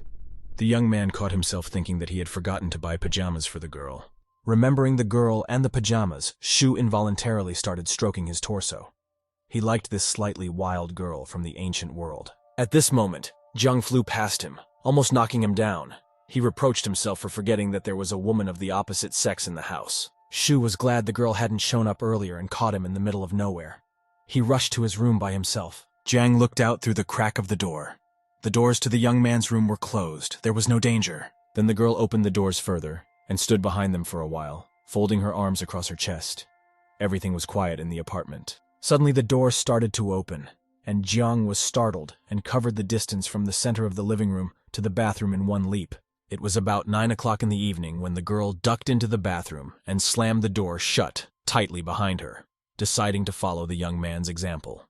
Shu was wrong to think so badly of Jiang. He had no idea that ancient people also maintained personal hygiene on a daily basis. Saturday morning came. Shu called the girl over to him and showed her another device from this world. He took out some black box and plugged it into the computer. The young man explained that it was a graphics tablet.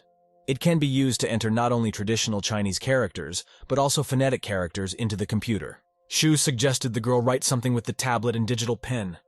Jiang sighed. Too much new information was tiring her at once. At that moment, A red-haired pet jumped onto the couch and slowly walked towards his master. Stopping nearby, Pumpkin meowed demandingly, drawing attention to himself. Jiang continued to sit as if nothing had happened. Shu asked her to practice with the tablet on her own, and he needed to feed Pumpkin. Jiang was a little offended, but she didn't show it. The boy poured some more food into Pumpkin's bowl, and he happily started crunching his feline delicacy. The girl asked in surprise what it was. Shu showed her the product wrapper and explained that it was cat food. Jiang was surprised and asked if they grow special food for cats. Shu said, "It's a little bit wrong. In fact, cat food is already processed food, and it's not grown at all." At this moment, there was a knock on the door, and Shu cheerfully said that the delivery had arrived. He opened the door, paid, and took the food. He handed the girl a package from McDonald's and explained that it was her dinner, and he himself was on his way to meet a friend about her paperwork. Shu assured the girl that he would show her how to contact him through the computer network, and insistently asked her not to leave the house under any circumstances. Jiang became embarrassed and started chewing on her hamburger. She was pleased that Shu didn't forget about her, and was concerned about her adjustment to the new world. Just then, Pumpkin came running to her and started meowing. The girl had just taken a bite of the well-known product and was chewing it. The red cat sat down beside Jiang on the mat and started peering into her face and sniffing the hamburger bag. He meowed demandingly. Shu immediately grabbed the red-haired, insolent man in his arms and indignantly said that he had his own food. There was no point in grabbing someone else's. Jiang was surprised. She queried just in case, couldn't she feed Pumpkin with this food? Qing assured her that it couldn't be done. The young man stroked the cat's neck and it froze with pleasure. Shu said that it was actually a very unhealthy food. Jiang turned white and was ready to cry. The hamburger almost fell out of her hands. She resented the young man for feeding her such unhealthy food. The girl sobbed. The hamburger wasn't as appealing to her now as it had been before, though you could have said that before. It was late evening. The moon came out from behind the clouds and illuminated the high-rise buildings of the neighborhood where Shu lived. Qing told the girl that he had created an account for her on the email-sending service QQ.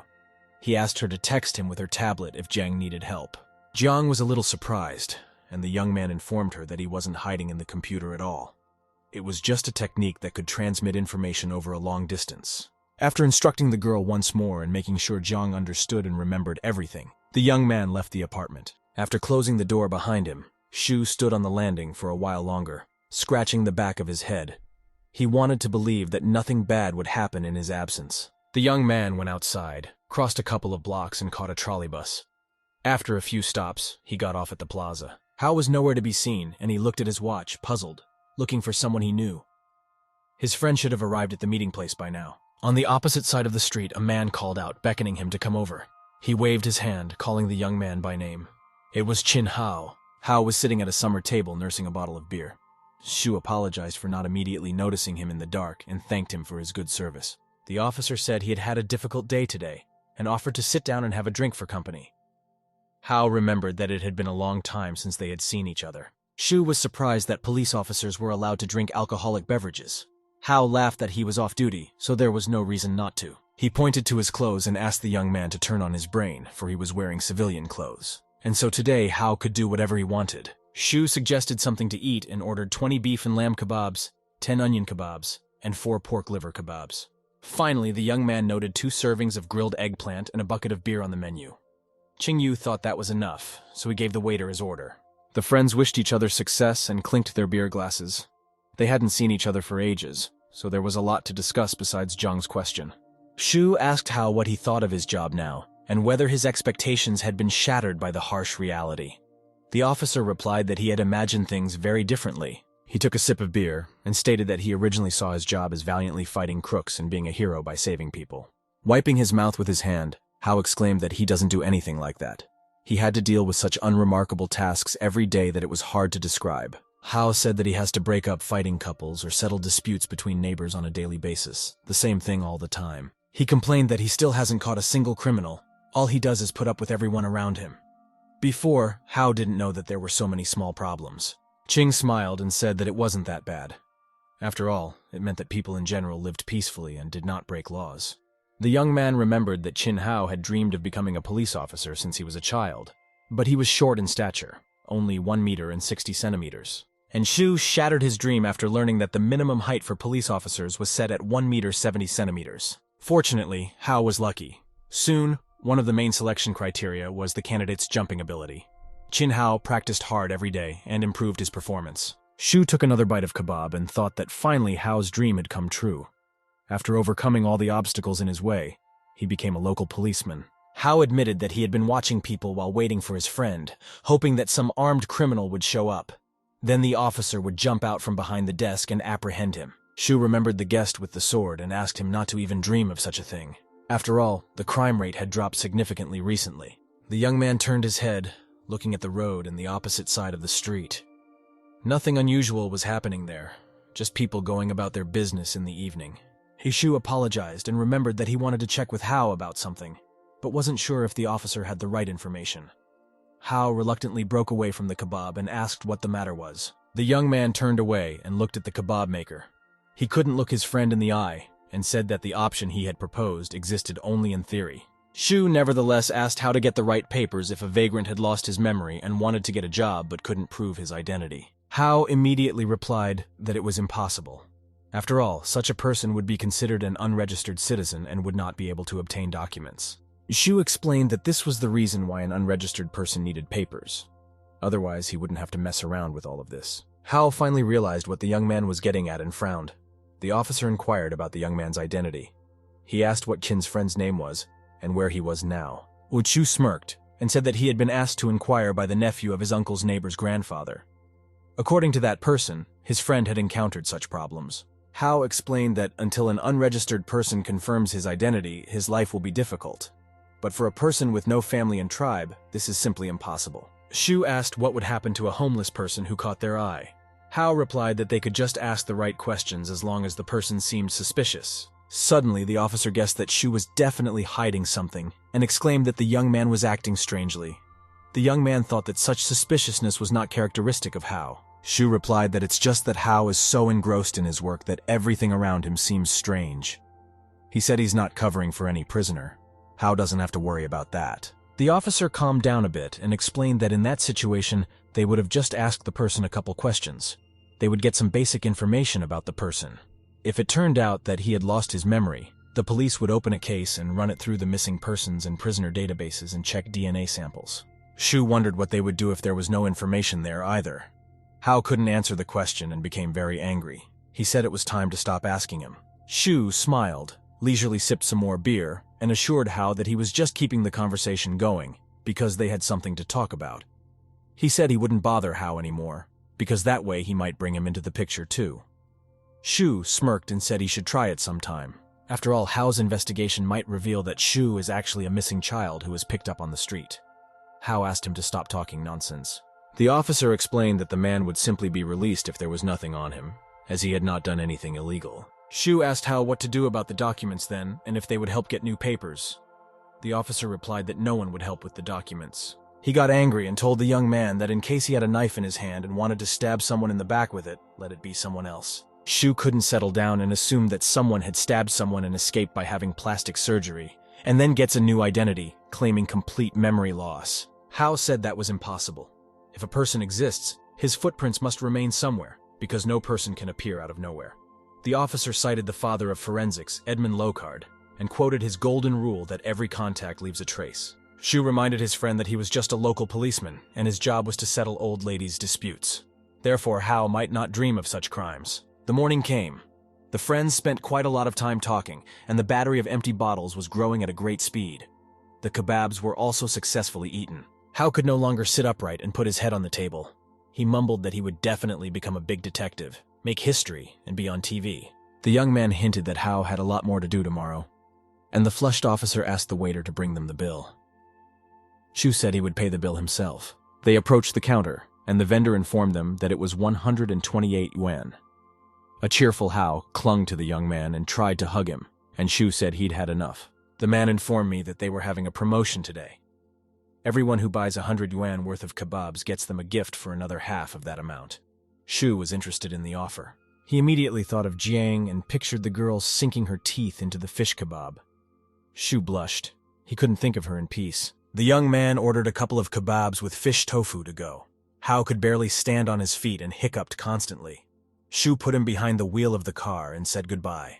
When Hao left, the young man breathed a sigh of relief. He stood outside with a large bag of food and thought about the fact that he had a lot to do. but at least it was something.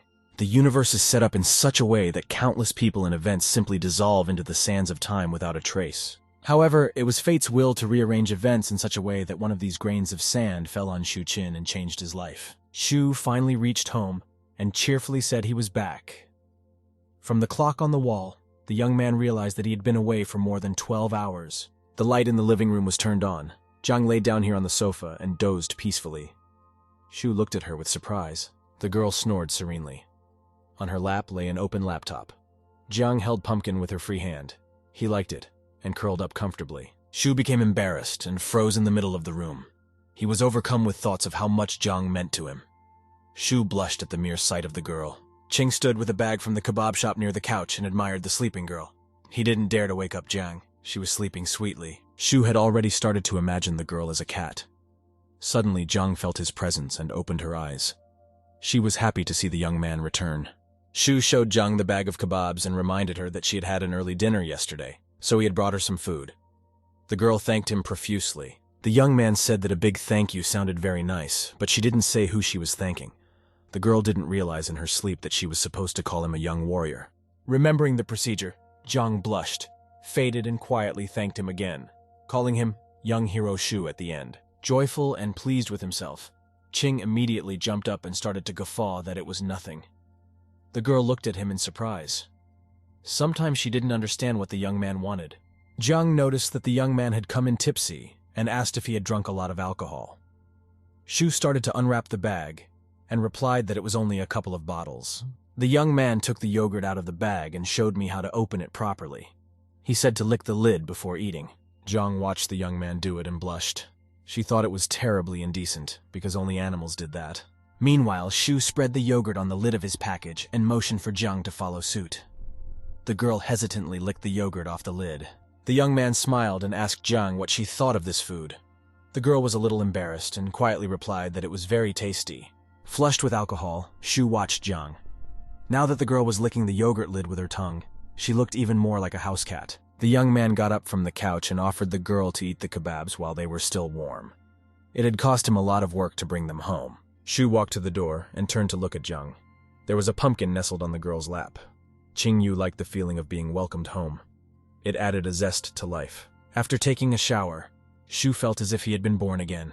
He sighed with relief and walked out into the living room in his slippers. Qing saw that Jiang was still sitting at the laptop. The young man was pleased that the girl was gradually getting used to this world and didn't stop learning. Walking up to her, Shu said that the quality of life here was very high, and so Jiang could safely take a shower every day and not skimp on it. The young man clarified if the girl had managed to sort out the clothes he had bought her recently. Jiang turned around perplexed. She tried to understand what the young man meant. Because there was nothing complicated about putting on dresses and skirts, and the rest of the outfits were not very complicated. Suddenly it hit Jiang. The young man must be referring to an item of clothing that was unknown in her time. She remembered helplessly twirling the bra in her hands. This made Jiang completely confused, and she blushed. She didn't want to discuss such intimate matters with the young man. The girl's embarrassment gradually turned to anger. Jiang's fists clenched by themselves. The young man hurriedly changed the subject and offered to teach the girl how to use the hairdryer. Not even an hour after Qin arrived, the girl went into her room and closed the door tightly behind her. She decided to review her clothes. Remembering Qin's words about the clothes he brought, Jiang opened her eyes wide. The young man was interested in too many things, and she didn't like it. The girl pulled out of the closet a smart blue dress with many bows. She held it in her hands in front of her. Jiang's eyes spewed lightning bolts. The girl visualized herself in that dress and saw a little angelic girl in a beautiful dress with a big blue bow on her hair. This made Jiang very angry. She immediately threw the gift dress on the bed. The bra also went there. The girl was in a very bad mood. She was in a bad mood. After getting rid of the extra clothes, Jiang wandered into the shower. Jiang was in a good mood, and she was a little cheerful and relaxed. Finished with her shower, Jiang reached for a clean t-shirt, which she had thoughtfully placed in the basket. She directed a stream of hot air at herself, and thought that taking a shower every day was just fine. She was lucky to have met a young man who didn't rush her into a new world. After looking at her reflection in the mirror, Jiang came back to the harsh reality and thought that it was still impossible to rely only on Qin for everything. The girl came to the conclusion that one should not hurry and rush to conclusions. Everything should be done gradually. Jiang reached for the towel hanging on the wall hook by the door. The girl has decided for herself that she will move on to the next step only when she understands how this new world works. For now, she would have to learn how to survive. Jiang walked out of the bathroom. It was morning. The girl was still swinging her sword from side to side and slicing through the air with a resounding whoosh. The curtains in the girl's room fluttered with the vibrations of space. Not yet fully awake, Chang appeared in the living room. She was still yawning and rubbing her eyes with her fists as she walked. Shu had gotten a good night's sleep, by the looks of it, and was sitting on the couch with his laptop.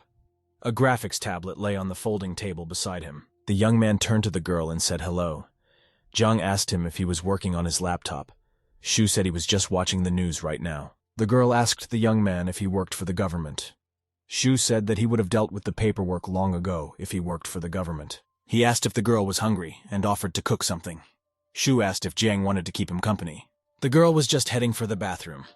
She stopped at the ajar door, turned around, and said she didn't want to help him. Shu got up from the couch and said that he would handle the cooking himself in the kitchen then, and Jiang could browse the news in the meantime. After finishing his chores, the young man went for a walk. He was in a good mood. On the way, Shu hummed one of his familiar tunes. Suddenly, someone called out to the young man, and Ching turned around fearfully. It was his familiar guard, Cho, and there was someone standing beside him. The young man approached the orderly. Standing beside him was Chin's neighbor with her husband, Chen. Shu cheerfully asked them what was wrong. They had a puzzled look on their faces. The neighbor turned to the young man. She squinted her eyes, scrutinizing the young man. The woman studied him sternly as if he had done something wrong. The neighbor asked the young man if he had heard any suspicious sounds that night. Shu didn't know what to say. He was sleeping peacefully. The young man looked around at all three of them in surprise. They were waiting for his answer. No, he hadn't heard anything suspicious or strange. Shu said that he had slept soundly tonight and hadn't heard anything. He asked why Auntie Chen was interested and assumed that there was indeed a thief in the neighborhood. Chen said he did not rule out the possibility that someone unauthorized was entering the building. The bald man was clearly disturbed by this night's incident. He added that this is the second night someone has been scaring his dog. He tucks his tail, hides under the bed, and barks like crazy. That's why Chen thinks something is wrong. Shu got a little flustered and asked custodian Zhao if he had seen anyone suspicious in their neighborhood. Zhao leisurely lit his cigarette and took a nervous drag. It was obvious that he was a little annoyed by the situation, because he had to stop all disturbances. Taking a couple more puffs, Zhao seemed to calm down a bit and pulled the cigarette out of his mouth, enjoying the nicotine properly. He stated that he had not personally seen anything, but the cameras had recorded everything. The guard invited everyone to see for themselves. They came all together to the surveillance room, and Zhao set up a video session from the nighttime CCTV images. All three of them were curious as to what was so strange Zhao had noticed, and they peered over his back at the computer monitor. Zhao made some simple mouse movements and displayed the image of one of the video cameras on the monitor. At first glance, nothing was happening there, just a house in the twilight. But just a few seconds later, a silhouette of some sort appeared between their house and the neighboring one. It was barely recognizable at this hour. Zhao paused the viewing mode and turned to look at the occupants of his house. He was curious to hear their opinions on what he had seen. Shu immediately guessed who it was. Neighbor Chen and his wife took a step back in surprise. Unknown to them meant paranormal phenomenon. Qing annoyedly thought that only Zhang was moving like this and should have asked her right away why she wasn't sleeping at night and scaring others instead. Chen was convinced it was a ghost. Mrs. Chen suggested that it was just a wild cat. Zhao countered that no cat could jump like that. Shu approached the guard and asked if this phenomenon had been observed this night as well.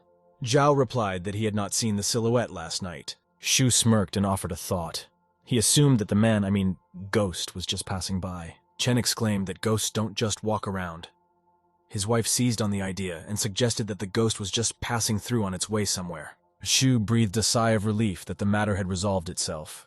He immediately rushed home and shouted at Zhang from the doorway that she was loitering in the middle of the night. The girl sat on the couch and looked at him in a huff. She admitted that she had indeed left the house at night. Zhang asked in surprise how the young man knew she was out walking at night, since she had quietly left the apartment through the room's window. Shu became angry. He squealed, how could a girl ask him that?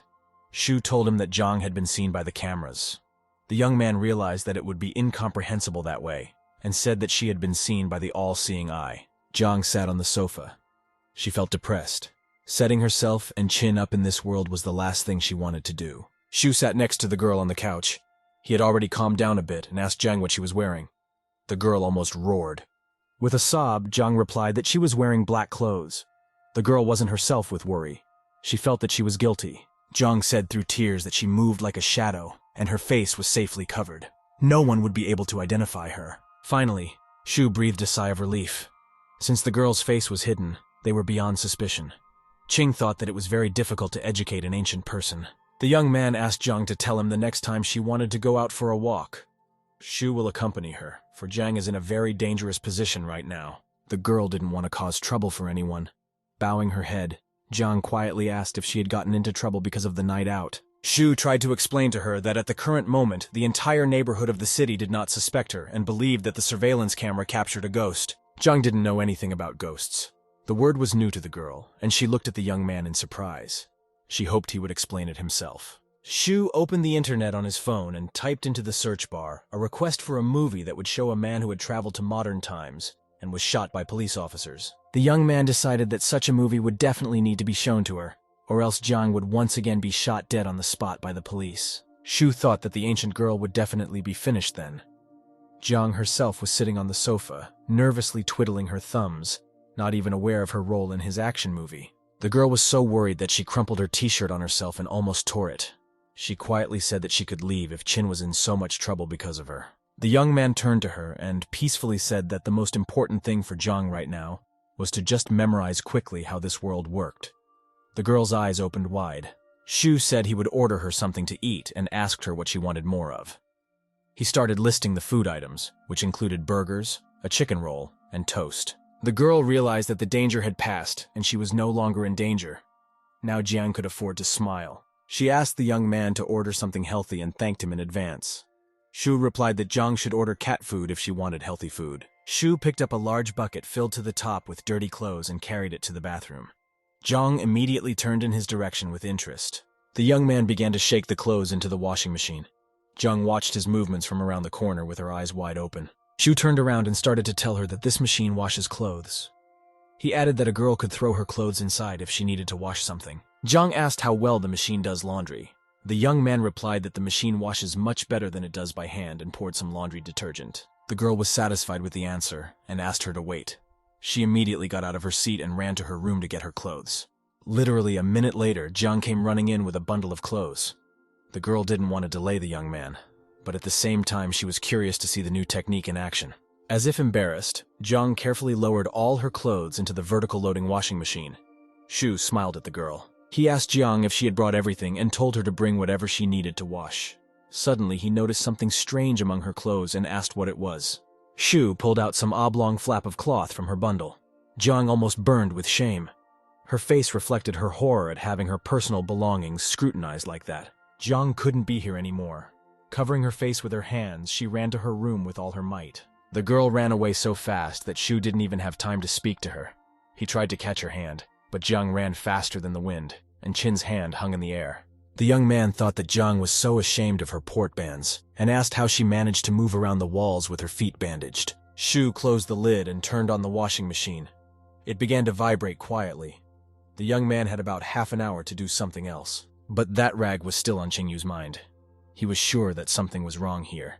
It wasn't as simple as he had imagined. Shu remembered that the girl's legs were perfectly normal and without a flap of cloth when she took off her shoes. Even more so, she wouldn't have been able to practice martial arts. The only way out was to find the answer he needed on the web. The young man took his cell phone out of his pocket and started digging around in search of the information he needed. After wandering around the various sites for a bit, Shu began to become even more convinced of his initial misconception. Jiang sat in the living room on the mat, hugging her knees to herself. Her cheeks were still covered in blush. Qing asked the girl to show him her leg. She refused. Shu tried to squeeze out a few words that were supposed to mean he was interested in what happened in the bathroom. The girl remained silent, turning away from Qin. Suddenly, the young man guessed everything. Now he understood why the girl had run away from the shower room in such a hurry. It was only now that Shu realized why the girl hadn't tried on any underwear. Now he himself was blushing and holding his head. Qing only now realized that that flap of cloth was not for the legs at all. The young man looked at the angry expression on Jiang's face and realized that things were very bad.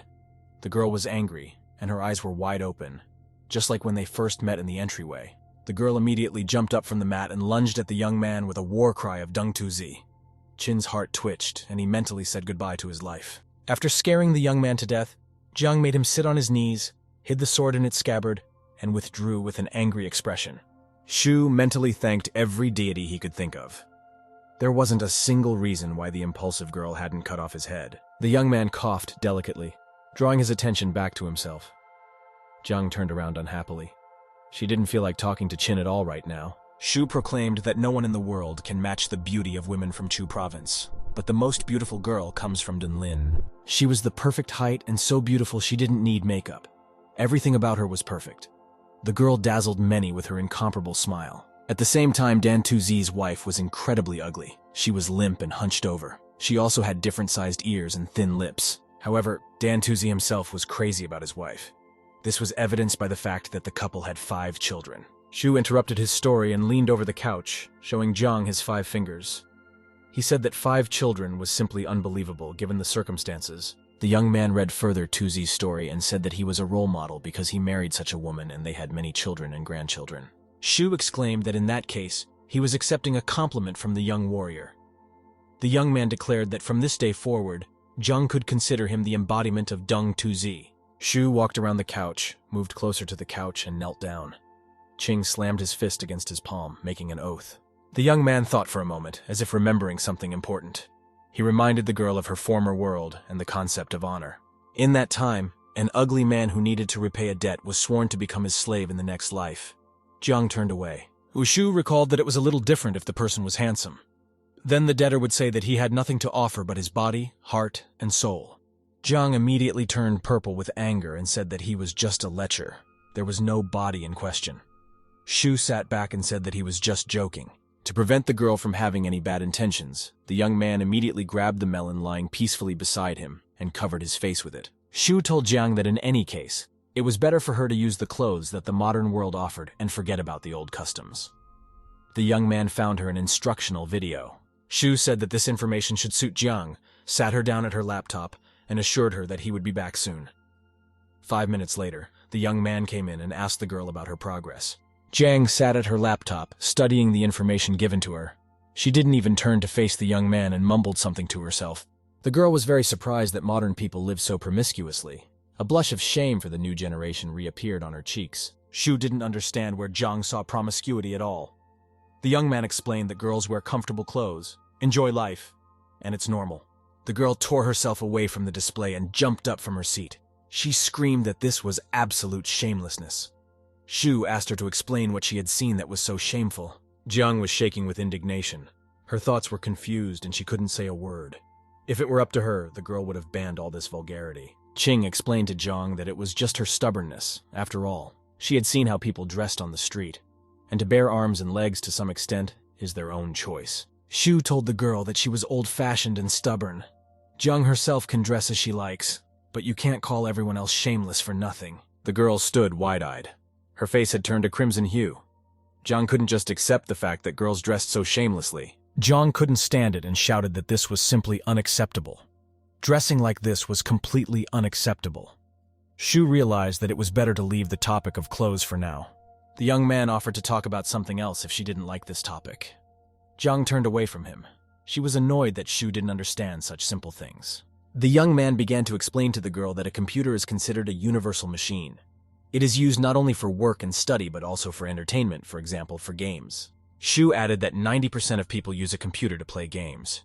Jiang turned to him and said angrily that he himself was part of that 90%. Not paying any attention to the girl's remark, the young man turned on one of the games.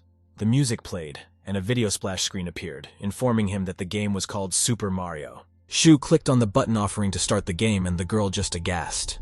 She hadn't expected to see such beauty in the world of computer entertainment. Jiang looked at the characters of the popular video game and the obstacles they had to face on their difficult path with all her eyes in amazement. Shu realized he needed to keep the girl busy with something. Otherwise, she would start planning her nightly adventures and practicing. In any case, even if Jiang decides to leave, she is already more familiar with this world. Instead of wandering the streets and scaring people, it's better for her to stay and play computer games. Shu walked over to the girl and turned off the computer game. He said that was enough for today. He had been playing for an hour. Jiang was not satisfied. To distract the girl from her bad thoughts, Qing suggested that she play one of the popular card games called Diju on the computer. Jiang happily agreed to watch, and soon the girl was happily calling out her bets to the entire apartment. The excitement engulfed her completely. Shu yawned and thought it would be a good idea to rest, especially since Jiang was still very enthusiastic and couldn't be pulled away from the computer right now. Jiang really didn't see or hear anything around her. When the door closed behind Qin, she still continued to click her mouse and threaten her opponent on the other side of the screen. Shu stood by the bed and thought that the circumstances were quite fortunate. On the one hand, it was a good thing he hadn't found a job then. The young man collapsed on his bed in exhaustion and thought that he would have to quit his job anyway, even if he passed the interview. Tiredness took its toll, and Qin's eyes began to slowly close. The young man only had time to think that there was no need to rush into anything. He would do everything gradually. After a while, the sun began to set. Its rays penetrated through all the cracks in windows. A few rays illuminated the young man's face and woke him up involuntarily. Shu opened his eyes, stretched, and got out of bed. He walked out into the living room to the girls' room. Jiang was still fighting with virtual opponents. Continuing to yawn as he walked, Qing leisurely strolled across the room and stretched his eyes. The girl didn't even look at him. Melon was also staring at the screen. Shu told the female warrior that she would need to eat dinner soon. He suggested going to the eastern district of the city and buying Jiang something to eat. Shu recommended that the girl change her hair and explained that it would make it harder for people to recognize her that way. Jiang frowned but still agreed to do as he wanted.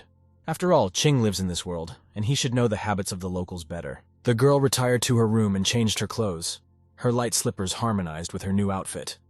At least she thought so. She walked out into the living room wearing a light green dress. In addition, Jiang let her hair down and approached the young man in an embarrassed manner. Shu looked carefully at the girl and blushed a little himself. He was concerned about his guest's appearance. Qing didn't think it was quite decent to stare at Jiang and delicately turned aside. He thought that the character of ancient people needed to be carefully studied. After thinking about the situation for a bit, Shu turned to the girl and frowned, noting that she had better change back. That way, she would be less conspicuous. Jiang frowned, walked away, and soon returned wearing a combat kimono. Her appearance was very aggressive. Jiang squinted her eyes and looked at Qin.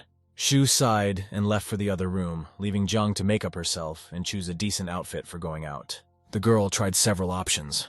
Among them were a pantsuit, a t-shirt and skirt, just one of the dresses. Shu sat down at his laptop and started searching for women's clothing trends with examples.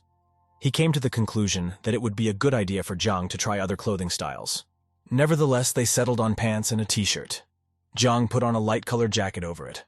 The couple walked past Zhao, and the latter told Qin that he had decided to take another walk with his girlfriend. Shu started to deny that they were just friends. Zhao was sitting in his seat smoking a cigarette while holding a thick rod of wood.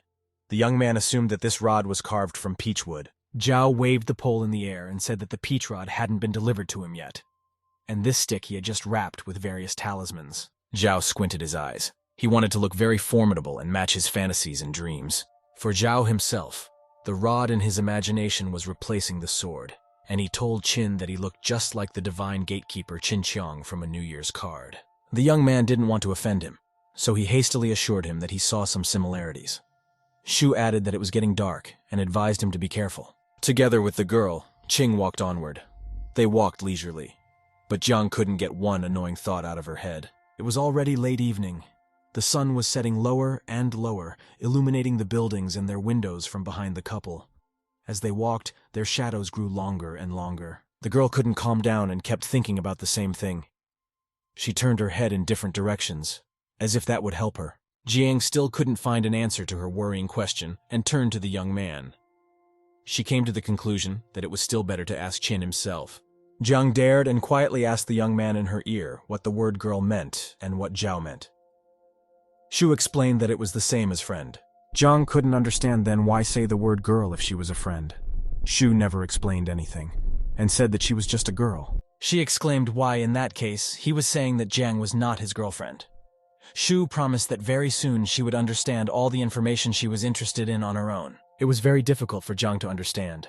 Shu, on the other hand, thought that she would leave him as soon as she learned the meaning of the word girl. The young man asked what Jiang thought about the video where the Tang dynasty fell, and there was a transition from one dynasty to another. The girl had no ideas and shook her head desperately. They were strolling through the evening city. Only one girl was running somewhere. All the others were not in a hurry and were enjoying the fall evening. Jiang watched the guy chatting quietly on the phone and was surprised to notice that this world had no curfew and no food stalls on the streets. The girl looked under her feet and noticed another significant difference. this time was characterized by a perfectly smooth road surface. The sidewalks were clean to a shine.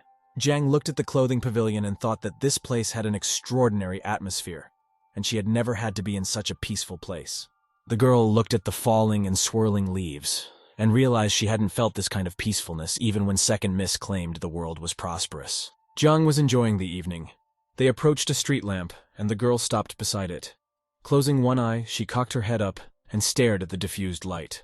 Jiang looked at the moonlit sky and the stars twinkling in the distance.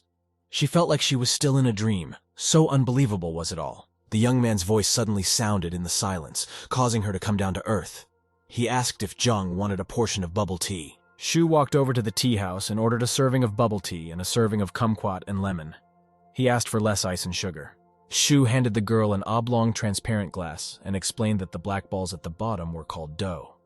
The young man assured her that neither were edible or sweet. The girl was amazed that people could make a living this way and asked if she could learn such a thing. Qing said that it was also called work, and Jiang could work the same way, but without papers, she wouldn't be able to do it. The girl was upset. Shu said that he was already looking into the matter, but nothing could be done in one day.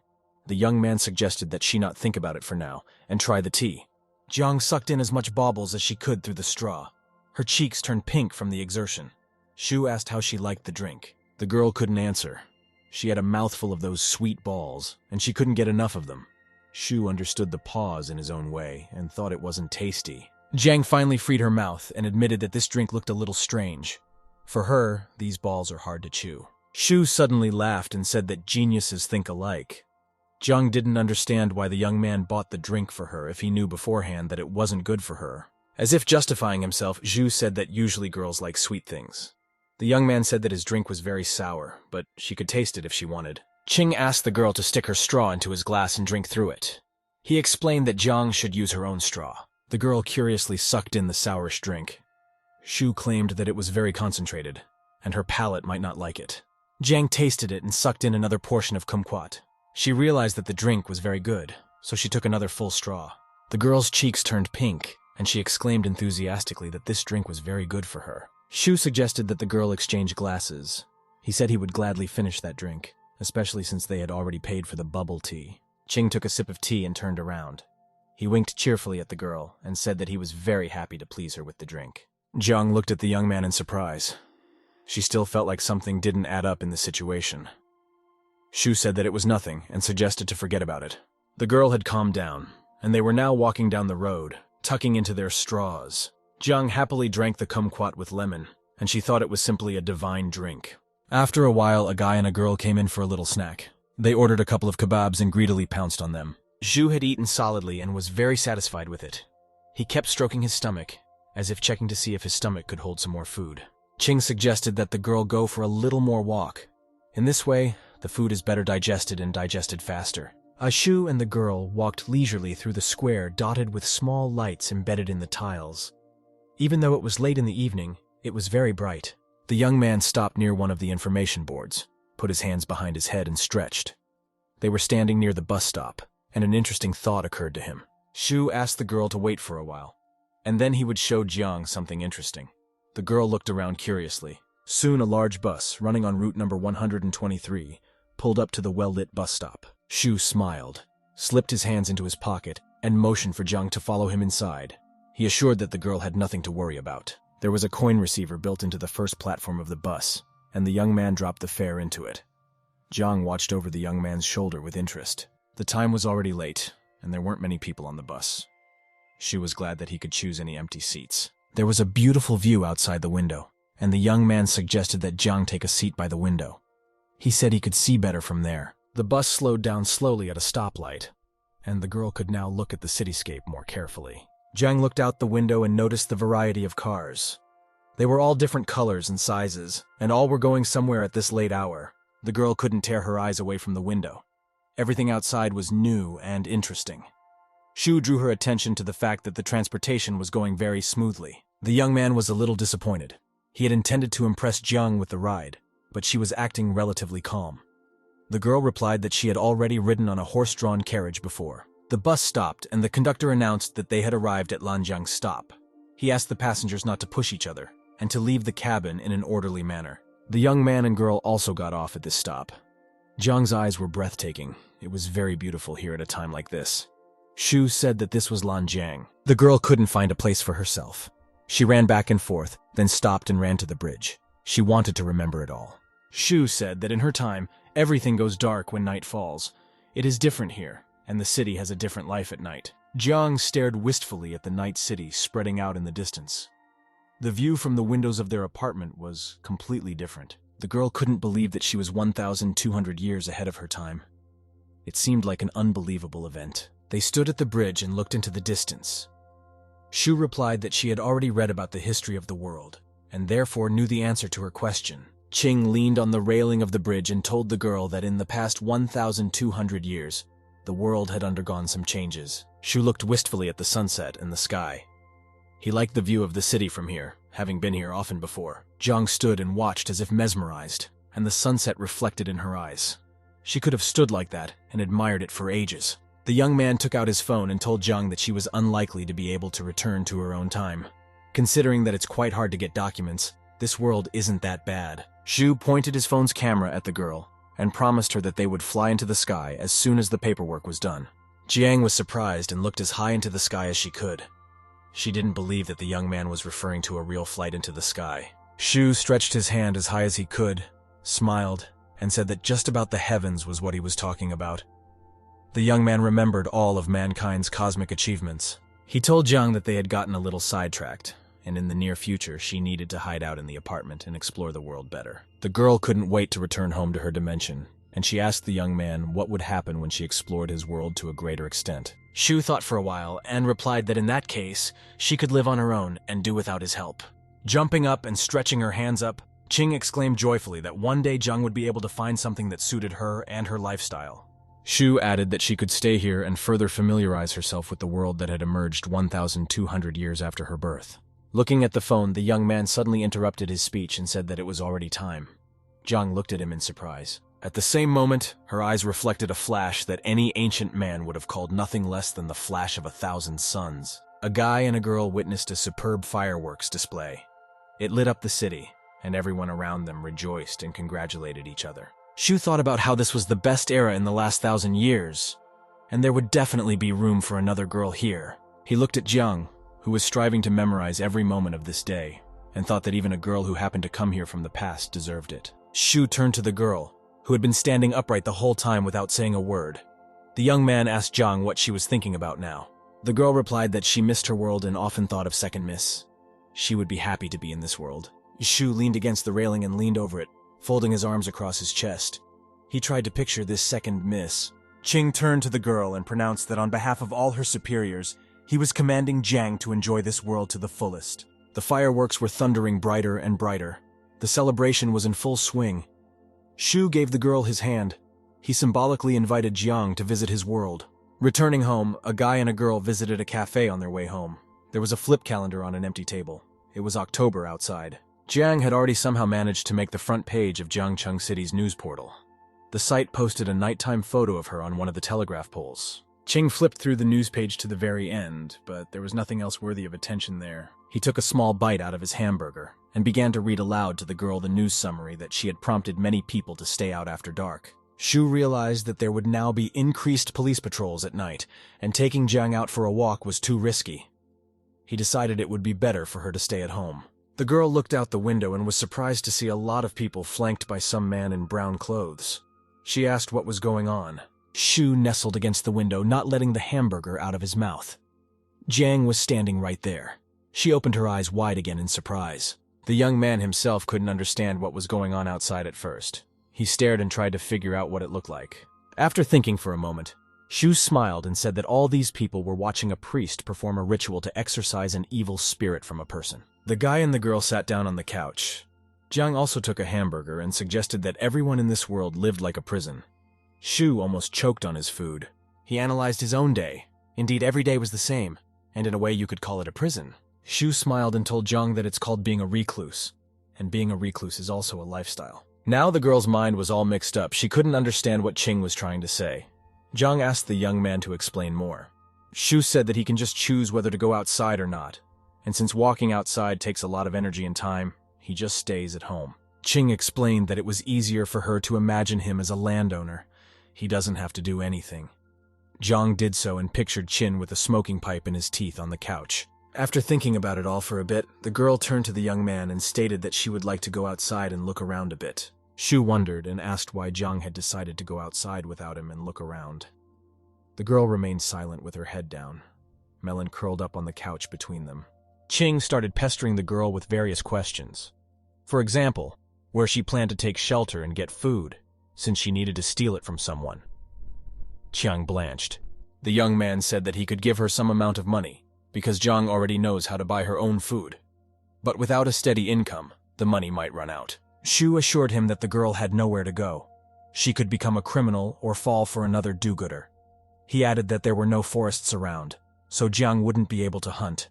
Ching said that as an option, she could go through the trash cans and look for food there. Jiang didn't like that option. She thought it would be best to keep silent. Jiang sank her teeth into the hamburger, thinking about what the young man had said. Jiang couldn't help but recognize that in a foreign time and without documents, she alone really couldn't do anything. Shu tried to comfort her and said that it is very difficult to change one's habits, lifestyle, and view of the world, and he understands that. The young man dipped his hand into his pants pocket and started digging there. Jiang looked at him incredulously. She wanted to learn how to survive on her own and find her way home quickly. Shu assured her to do everything gradually and took out 2 coins from his pocket. The young man said that now she could at least distinguish between different kinds of money and could take the bus. Ching gently placed the girl's hand in his and assured her that Jiang had already learned a lot. Now she wouldn't snatch the sword and could survive for a while if she had money. Shu asked the girl to take her time.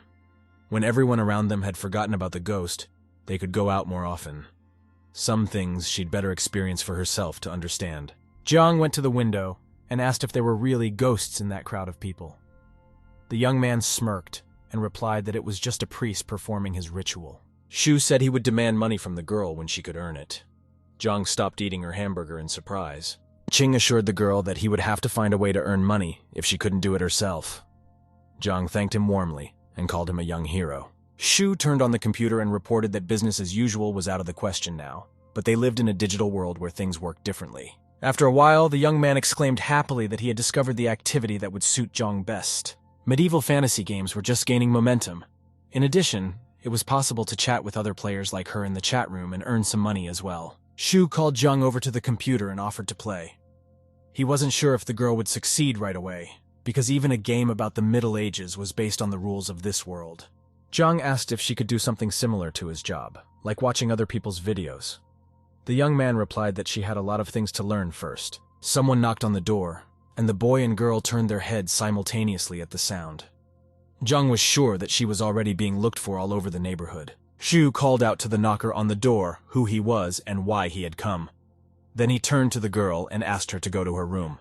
Behind the door, someone demanded to open the door immediately. Jiang was frightened and hid behind the young man's back. Ching said it was someone from the family and asked her to hide as soon as possible. The girl thought it was safe to open the door to strangers, but when it comes to family, she'd really better hide. The knocking at the door continued demandingly. Shu cheerfully responded that he was on his way to open it, and almost forcefully pushed the girl in the direction of her room. In just a minute, the young man ran to the door. He pressed the doorknob with trembling hands and let the guest in. A man with glasses stood outside the door. He frowned and glared defiantly at the boy. It was the young man's father and the owner of the apartment. Shu said hello to his dad. The man squinted his eyes. There was no hint of love for his son in his eyes. In a stern voice, the father asked to be called the landlord. He walked over to the computer, looking at what was displayed on the screen. His father looked around and asked if Shu had found a job. The young man smirked and said that his father continued to be interested in his job even as a landlord. He stated that he didn't need a job as long as he could pay the rent. The man grumbled that Shu couldn't find a job even though he had already gotten his diploma. He only knows how to store and do whatever he wants to do. The young man shouted back that he had wired him the rent money and that he had just come to see if the guy was working. Ching assumed he wanted the utility receipts. The man took another look at the online game on the screen and threatened that the young man had better find a job by next month or he would raise his rent. Shu promised that he would find a job and asked if his father had seen the priest on his way to the apartment. He said he had noticed some kind of ritual but didn't know what was going on. Ching said that there were rumors of ghosts in the county and it wasn't safe. The young man suggested that he had better lower the price of the rent. The man shouted that Shu wanted too much and it was better for him to just get a job, and opened the bathroom door. Immediately the man froze on the threshold in surprise. He could not believe his eyes. The man's glasses went up to his forehead at what he saw. He sternly called his son by his full name without turning to him. Shu turned to his father, perplexed. Everything was wrong with him. Suddenly, Ching realized everything. Zhang's hanging outfits were clearly visible through the open bathroom door. Shu exclaimed that he could explain everything.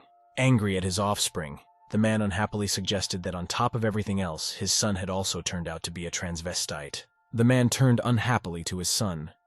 He folded his hands behind his back and looked at his son questioningly. Shu stood across from him. Ching understood the complexity and delicacy of the situation. It didn't matter whether he told the truth or lied, he would still be in trouble. The young man imagined himself dressed as a Chinese schoolgirl and decided to tell him the truth about having a girlfriend living with him. At least it would look less weird, especially since it can't be hidden for so long.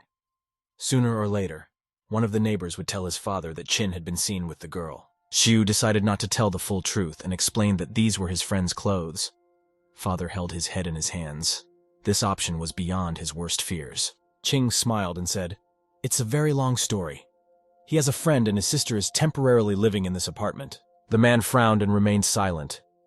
The young man walked to the room where the girl was hiding and knocked. He asked Zhang He to open the door for him. The door creaked open and a frightened Zhang appeared on the threshold. The girl was wearing blue pants and a sweater. She looked at the man with all her eyes. Shu hoped very much that the girl would not give herself away. Turning to his father, he introduced the girl, then told Zhang that this was his father. Zhang marveled and began to consider the man. She had always wondered what kind of parents the young man who had given her temporary shelter had. The girl froze on the threshold. She folded her hands in greeting, but she did not know the rules of etiquette of the modern world. She leaned over to the young man in embarrassment and whispered in his ear that she didn't know what the best way to call his father was. Shu replied that it was best to call him uncle. This did not go unnoticed from the stare of the pushy parent, and he was surprised to think that this strange girl had just wanted to call him daddy. The man frowned. He was absolutely sure of it now. His face became stern and hard in an instant. He studied the girl. Zhang He bowed and said that she was very pleased to meet him. The man replied that he was also pleased to meet them. Shu blushed and said that it was just a situation that had arisen, and in any case, this girl would stay with him for a while. Zhang was not entirely happy about this development, but she knew that nothing better could be thought of at that moment, so she gave in to the young man. The man turned the other way and grabbed his offspring's arm. He demanded to step back with him for a moment and have a little talk. At the door to the room, the man stopped, as if he had forgotten something else to say. He turned around and looked at the girl. The man said that everything was perfectly fine, so Zhang He could go back to the room and continue to go about his business. Their father locked the door tightly behind them and asked Chin to be completely honest about what was going on in that apartment. Shu assured him that he had told him everything. The girl lives here temporarily, and so the young man needs a spare set of keys for her. In fact, Ching realized that he needed to take the keys away from his father to avoid trouble, because one of his parents might have come to the apartment while he was away. The man looked at his son sternly and assumed that Zhang He was his girlfriend. Shu started to refuse and said that it was not like that at all. The man corrected his glasses and said that the girl had almost called him daddy. The young man exclaimed that he had just heard her. They were standing in a small room. Almost all the space was taken up by a double bed. The young man answered his father's question about the girl's age, saying that she was 18. The man shook his head dejectedly, said it was a very great sin, and again adjusted his glasses, which had almost slid down to the tip of his nose. Shu indignantly said that there was no sin in the girl settling here for a short while. Even if they were dating, there would be nothing wrong with it. The man thought he had come to his son's house just for the rent, but ran into a girl who almost called him daddy. He turned to Chin and indignantly said that he didn't even have a job and he was the ultimate brat. Shu assured that as long as he could make money, he did not need a job in the usual sense of the word. After all, he has tried many times to explain who a blogger is.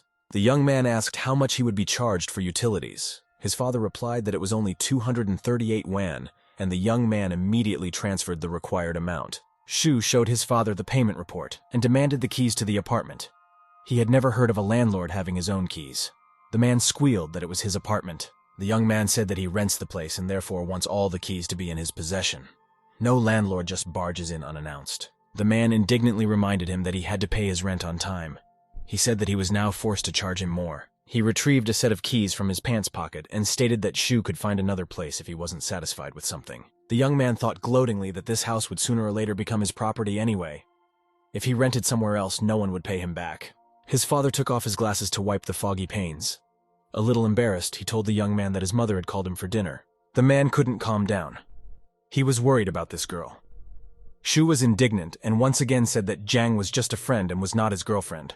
The man looked at him sternly and said that Shu couldn't fool him. His father was not as naive as the young man imagined. As he hurriedly escorted the guest out, Shu said that he was very busy at the moment. When he was free for a while, he would definitely visit his parents. The man hinted that he wasn't trying to get him at all, but dating such a young person could cause some problems, like that time with Ju. His father said he wasn't going to rehash the past, and advised the young man to find a proper job as soon as possible. Shu said that it would have to be seen. The father had not yet reached the front door and stopped, as if he had forgotten something else to say to his negligent offspring. He turned his head to Qin and told the young man to remember to protect himself. Shu indignantly squealed that they were really just being friends. Suddenly, a rather interesting thought occurred to the young man. His father could probably help a little with that. The young man asked his father to wait for a while. The man was surprised. He had just almost pushed his own father out the door, and now he was asking him to wait. Shu retrieved Jiang's recently hidden quality-made straw sandals and showed them to his father. The man asked why he was showing the shoes. The young man replied that they were Tang sandals and asked him to look at them and estimate their value. His father asked what period the young man was referring to. Shu replied that the sandals were from the Tang dynasty, presumably the reign of Li Lunji. Qin's eyes lit up with excitement, and he asked his father how expensive this antique item could be. The man said he can't evaluate them, but he knows for sure that his son should go to a psychologist and have his head checked. The man was completely disappointed. He felt sorry that it was too late to have another child. Shu was surprised that the antiquarian father had just walked past the pile of money in his hands.